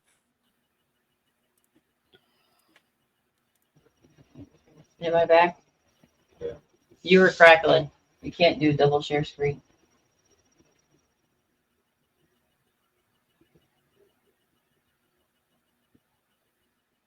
So I'm probably just gonna have to read it, Just and read it. we can reference the whatever later, I guess. So so Genesis with the crackle pop it like it's hot reference And then also, a Christian believes in God creating human race, being made in his image, as well as it says in Genesis 1:26 through 7. There are other theories to this idea of a worldview, such as naturalism and pantheism. Naturalism is where God cannot be found and does not exist. Pantheism says there is a God, but has no personal connection with human life. Whereas Christians believe that God created us to be the overseers of the earth, stated in Genesis 1:28, and have divine authority, Acts 17:29. Naturalists, along with pantheism, do not go together with that belief system. The naturalist theory believe through evolution we are part of the animal kingdom. So we cannot possibly have more value. Pantheism believe in the reincarnation ability to off of. You gotta redo that. Redo what? The last sentence? Did I not read it right? Pantheism belief. Pantheism believe in the reincarnation ability to which karma is based off of. Is that better? Yeah. A Christian's purpose in life is to have a meaningful, personal, one-on-one connection with the Creator God. Acts 11:23. Mm-hmm. As he first looked for us, stated in Genesis 3:9. As he first looked for us. That throws me off. I'm like, I don't really remember it. In pantheism, man's purpose is to end the cycle of reincarnation so that the soul can achieve the state of nirvana. Wider Gutzer, page 69, reference source. It was his college book. We don't have it anymore. Buddhism can see that suffering is a real deal and problem within life itself, and their outlook is then to stop the desires in life that cause the sufferings. Christians rely on the Holy Word of God as a source, or as the source to living an ethical, moral lifestyle that helps us to determine what is right, what is the right way to live, and the wrong. I think you meant to finish the sentence. Matthew 7:13, Proverbs 4:23 through 25. Relativism. Relativism, did I say that right? According to... Close though. It's all right. I know, I'm having so much fun tonight. I'm like, my speaking skills will go down. I'm like being very theatrical with myself so I can do this. According to the naturalistic theory, explains that truth is in the eye of the beholder. Therefore, what principle you hold today does not have to be the same as tomorrow. Pantheism rests on karma to be their guiding light. It is up to the individual person if they want that karma to come back in return. The biggest subject matter, I believe, being Joe Cool, is when Christians believe in heaven and hell while others do not, referencing Matt 6:20 or Matthew 10:26. Naturalists believe that there is neither heaven nor hell, and that living out this life is just a big waste of time. I'm refraining from any of my comments from earlier, so they just they anyways. um, that always is such an oxymoron to my thinking. I'll add to it later. Anyways, what meaning is there to life if there is no life after death? Pantheism believe that by doing good works will lead to a better futuristic life after this present life is over. With a Christian biblical worldview, we should use the golden principle in the Holy Word of God, which, try not to sound like a charismatic preacher, but it helps with the energy, so sorry about the way I'm presenting this, which should guide our actions and our thoughts toward all of humanity, according to Matthew chapter 5, 43 through 44. By showing the love of Christ, to which he was given unto us, others will see the gloriousness of our God. I feel like a preacher right now. I just, yeah. God has called us to be the caretaker of this planet called Earth. This was 10 years ago. This was the same year where we ended up going into that rabbit hole of what shape is it. God gave us power over all living creatures, both above and below ground level. Psalms 8:7. It is our job to preserve and nurture the land that our God has given us. And here's a bunch of references. Okay, just the one reference. Never mind. The End by Joshua Martin. Sorry. That was a fluffy reference. I'm going to mute myself and take a drink. Wow. Can't get the mute button fast enough. That I was- wanted to laugh a little. That was awesome. Thank you. I was laughing in my own head of my own presentation going, I sound like more of a breathy pressure of sounding like an old 1920s charismatic preacher. I was getting a kick out of myself. So yeah, obviously 10 years ago, 11 years ago, whatever, even today, I'm not gonna lie, my grammar sucks. It does. But I hope that maybe what I presented 10, 11 years ago, I do still kind of feel the same way today, because again, it still makes sense today. In that nature of the pantheist and the other ones that they don't believe in it. Just doesn't make sense, because the humanistic traits that we have, it's like, where did they come from? The creator has to have, in my view, the creator would have to have these human characteristic traits for us to have them. You can't build a computer as a creator if you don't know the parts and components yourself of which to build it with.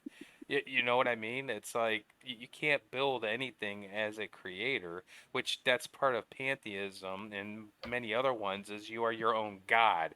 Therefore, you can go out and put a seed in the ground and trees will grow. Well, sure, that's true, but to me, that doesn't make you a god because you could plant a seed and make a tree grow. That just means that seeds, they can do that without our help. They do it all the time. Nature, insects, trees, they all do this without our help. You know what I mean? Yep. So I'm like, that doesn't make sense. I'm like, it just makes sense that that the creator wants a personal connection because, well, we ourselves want a personal connection, and so on and so forth. But wow, that was a lot. So anyway, what did you guys think about that? I keep hearing the word human, and to me, that has no real foundation. I've never considered myself to be a human. I don't like their other words either. Homo sapien, Homo erectus. I'm sure they get a real big kick out of that. I'm none of those things. I'm a man, mankind. The word human is not in the Bible either. So wherever that word came from, I consider its source corrupt. Interesting. I never even really thought about that, and that's more recently of listening to some other channels on etymology, word origins, of Right. word Yeah. play, and I get a huge kick out of it, like a freaking fetish of going. I love when people are really good at the etymology Me and too. the word play and the connections, and I sit there and I just like I could put it on repeat because I'm trying to. I feel like decode it to understand it better, to take away whatever the manipulation is to make so many people feel confused. And that's how I feel sometimes of like, oh, when I can decode it, I didn't even realize I was confused because I'm so used to it. Even being down some of these back alleys or, holes that you fall into and you can decode it. But there's always I always thought that pantheism, they believed in like a bunch of gods, like the Elohim, the fallen gods, or whatever, because a pantheon refers to a pantheon of gods, a group of gods. And the description I was hearing tonight seemed like they believed in one. That's not the way I understood it. Well, they do believe in they don't believe in just, well, some believe in one God, some believe in many.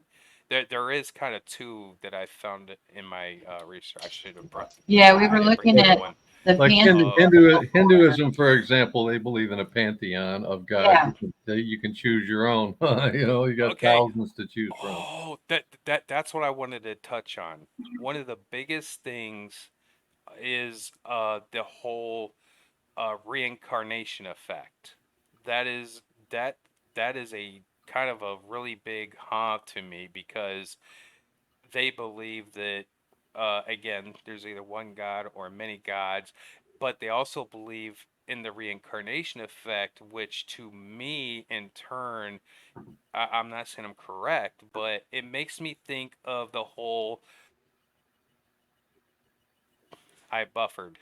Though it makes me think of the whole accountability, responsibility aspect of it, because if essentially if you're reincarnated over and over and over until you get it right, so to speak, then there's never any real accountability or responsibility because you're just going to get a redo every time Yeah, you anyway. get a clean slate on every entry, Yeah, right? so to me, that I sit there and just go, really? So I can't go with that because again, we ourselves, we deal with responsibility and accountability on the daily. It's just part of how what our life does. It's cause and effect, responsibility, accountability. So if someone's going to live out their life not having responsibility and accountability to nothing else or anyone else but to themselves because they are their own god, I go, huh? Because apparently you just think you're just gonna get reincarnated again over and over and you don't ever have to worry about it. I'm like, But it has to do with karma and caste, right? That specific reincarnation it's a classist system, right? So there is but even in it, let's just say, even if we agreed with the premise that you were going to go back and because you'd been really good in one life, you get a better life, easier lessons. I don't know, you were bad in it, you get a worser life, versus say Buddhists that think you could be born an earthworm, from what I understand, or that all spirit is the same. But I was just going to say that with that Hindu, still to support your argument, You know, why would they wipe the slate clean every time? Like, that's not fair. How can you relearn your lesson, you know, without some... If you come in with no Exactly. memory, you can't be held accountable. That's why your slate is clean. The Exactly. amnesiac fluid. Yeah, yet they're giving you an easier, they're saying they're giving you an easier life or something. So the karma is just accepting your caste. So it's just justification for a class system, you know, based on supporting actually the right now to get us to this critical race argument that we're in right now. If reincarnation is a thing, that you can't come back as any other life form. You would come back as a person again, and most likely, if you were a woman, you'd come back as a woman again. You know, I don't think there's all like if reincarnation is a thing, you're not going to be a dog or a bird, or if you're a woman now, you're not going to be a man next time. You know, those sorts of things are what that doesn't make any sense to me at all. Yeah, No, same. No, none of it does, and that it's oh my gosh, it's I'm just the whole that's something to me. I take personally very high on a tier. To me, is people's characters. What I mean by characters is their integrity. You know what I mean? Over time. Their accountability, their responsibility. Now is everyone perfect? No, there's not. I'm not saying that. But if you screw up in such a way, even if it's public, or more so if it's public, then just be responsible and take accountability and responsibility for your actions. That's really it. But there's so many people out there, like I think you mentioned Sidewinder, when it comes to a narcissist. They they don't take no accountability for nothing. It just no. And I'm like, wow. I think for most of them, that is a chosen disconnect. At some early age, they've chosen not to take any accountability. I don't think that they're born that way, although I could be mistaken because I'm not that way. I can't be sure. I think fully most of them give up. Because you brought that up, I would like to kind of put that in the reference of what I mentioned earlier about before we had the Apple, we were intelligent. So what if you mesh that with what you're saying, I firmly believe that when we're born, we have intelligence, we have innocence, right? That's why they say the child of innocence until they become of age, right? Mhm. So I don't believe anybody is born, right, like you're pointing out, with these I think they're learned behaviors, or they could even be PTSDs of something that happened to them at some point in their early life, like you said. But something had to have happened where they learned it, or something happened. Well, I think a lot of us go through a phase, even if we consider ourselves to be atheists or disconnected from God or whatever, where we become angry with God because there's so many things that we're told that, like I said, if you put yourself in the place of God, you would shake your head and go, "No, dude, I wouldn't do it that way." So if God is that way, he's a narcissist, and I don't want to be that way, so I'm angry at God. Or if you lose somebody that's close to you, it's easy to say, "Well, why does God let bad things happen to good people?" And again, it turns into an anger with God. We touched on And that. a lot of atheists will tell you, when you dig deep enough and you probe, sometimes you got to get them a little bit angry before they finally admit it. But why are you angry with God? Keep throwing that at them, and finally they'll tell you. Yes. Right? That's right. Because what it comes down to, me and JJ brought that up earlier today, is that very question that almost everyone runs into. Why does God allow bad things happen to good people? Right. And the simple question, or should I say the simple answer, whether people really want to like it or not, is free will. Yep. God allowed he created us with free will. Mankind. So that goes back to what someone pointed out earlier, is that we do it to ourselves. So we cannot blame God, the creator, for something that we do to ourselves. It's called what? Accountability and responsibility. That's the whole point. Like, you There's a cannot, big you difference have to between be not accountable, right? believing in God or not believing there's a creator and being angry with God. We have to recognize the difference between the two. And which are you choosing? Are you angry Which with is him, or do you deny that he exists?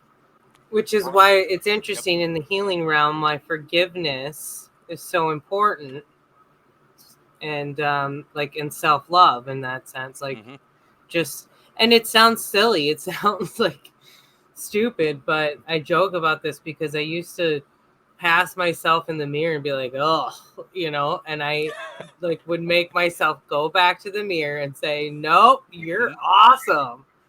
Because I don't, like some of you guys know, but I'm kind of a giant. I'm pretty tall. And so I stand out and I'm a goof, and so Amazon. Yeah. Are you an Amazon? Yes. I got called an Amazon in high school as if it was an insult. And I sit there and go, you mean Xena, the warrior princess? That's okay, bring it. Actually, yes. I've got called many things. Shaft was actually because my last name, and then they would be like, she's one bad mother. Shut your mouth. Like literally. Damn straight. All the time. It was really fun. Oh, what is it? Yeah. So anyway, what was I getting at? Shit. Great. Thanks, guys. It's a total ADD night. But you know what the problem is? My mind's a little bit on my trip because tomorrow's like the last day that I got to get like everything put together for it. And then I have to like drive kind of quick. Joe Cool is like the king of ADHD. Living with him for 15 years. I'm like, I can tell when the cartoons are running wild in his head. He does. I go, he the thrives. squirrel syndrome. No, I have the squirrel. He has the Looney Tunes. Oh, okay. And the Tasmanian Devil whirlwind when it's just his version of multitasking. I'm like, nope, there's just shrapnel everywhere. Smart people are often fragmented. Love it. All right, so I definitely want to get this in here. I got a video I'm going to play, and I don't think it's too long. No, actually, it says it's only like just over 3 minutes, but it's very important, and I'm just going to play it, and I'm curious as to what you guys think about it afterwards. So here we go. I am confused. Being philosophically consistent and being a very honest person, I'm sure you can tell me where God came from. And in addition, once you've told me where God comes from, please try to clarify how you can figure that a spiritual force can have an impact on a material universe to create it. I think that some years ago we already talked about that kind of thing in philosophical circles at any rate, by posing the question, if angels are made of spiritual matter and a pen is made of material matter and spiritual matter displaces no space, how many angels can dance on the tip of a pen? I have a sense of sort of reversal experience here, but please do, go ahead. You got 5 minutes. Now, I just want to know which question. That's all right. You may take the rest of the minute. We're supposed to do one question at a time. Which one would you like? That was part of the format for the debate. So which question? I want you to fill in the story of the rest of the beginning of the universe. God, spiritual matter, impact on material matter. Okay. So 2 questions. All right. Go ahead.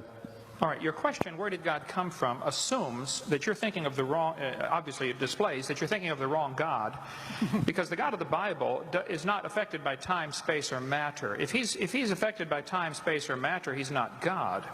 Time, space, and matter is what we call a continuum. All of them have to come into existence at the same instant, because if there were matter but no space, where would you put it? If there were matter and space but no time, when would you put it? You cannot have time, space, or matter independently. They have to come into existence simultaneously. The Bible answers that in 10 words. In the beginning, there's time. God created the heaven, there's space, and the earth, there's matter. So you have time, space, matter, created a trinity of trinities there. Just, you know, time is past, present, future. Space has length, width, height. Matter has solid, liquid, gas. You have a trinity of trinities created instantaneously. And the God who created them has to be outside of them. If he's limited by time, he's not God. The guy who created this computer is not in the computer. He's not running around in there changing the numbers on the screen, okay? The God who created this universe is outside of the universe. He's above it, beyond it, in it, through it. He's unaffected by it. So the concept that a spiritual force cannot have any effect on a material body, well then I guess you'd have to explain to me things like emotions and love and hatred and envy and jealousy and rationality. I mean, if your brain is just a random collection of chemicals that formed by chance over billions of years, how on earth can you trust your own reasoning processes and the thoughts that you think? Okay, so your question, where did God come from, is assuming a limited God. And that's your problem. The God that I worship is not limited by time, space, or matter. If I could fit the infinite God in my 3-pound brain, he would not be worth worshiping, that's for certain. So that's the God that I worship. Thank you.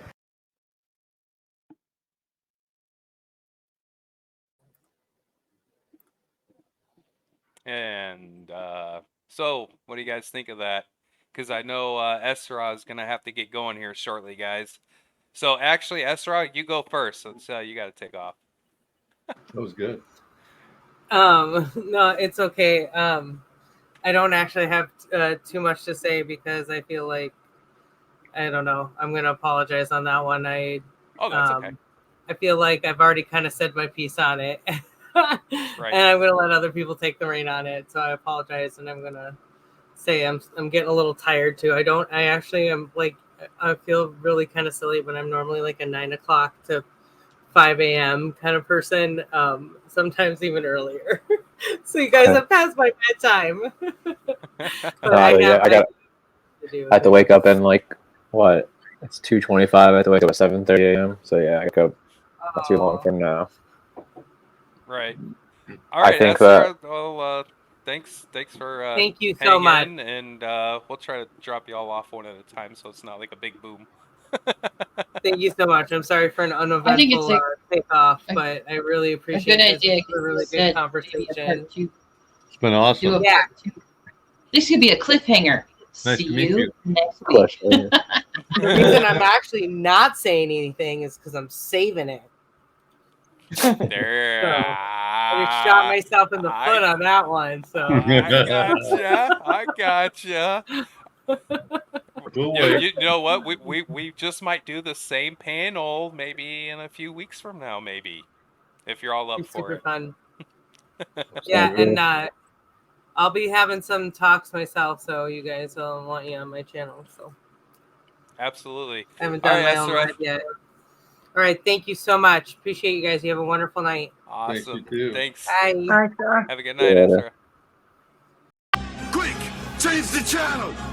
Hold up. Hey.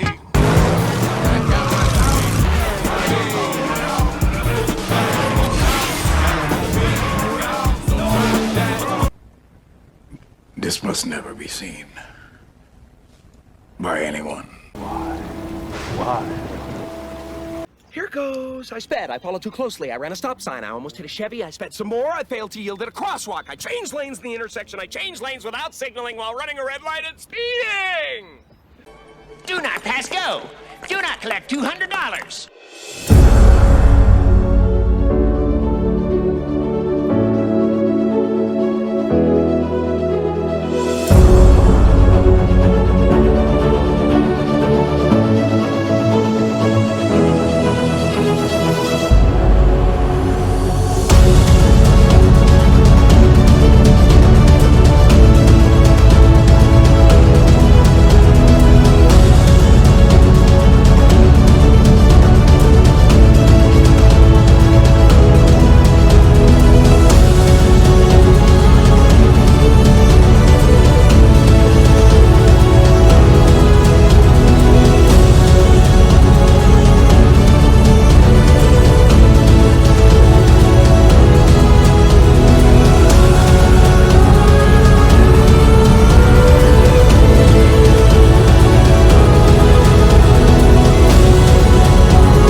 Yes? Not you, him.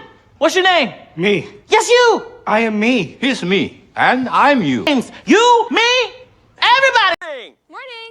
Good morning. Oh, and in case I don't see you, good afternoon, good evening, and good night.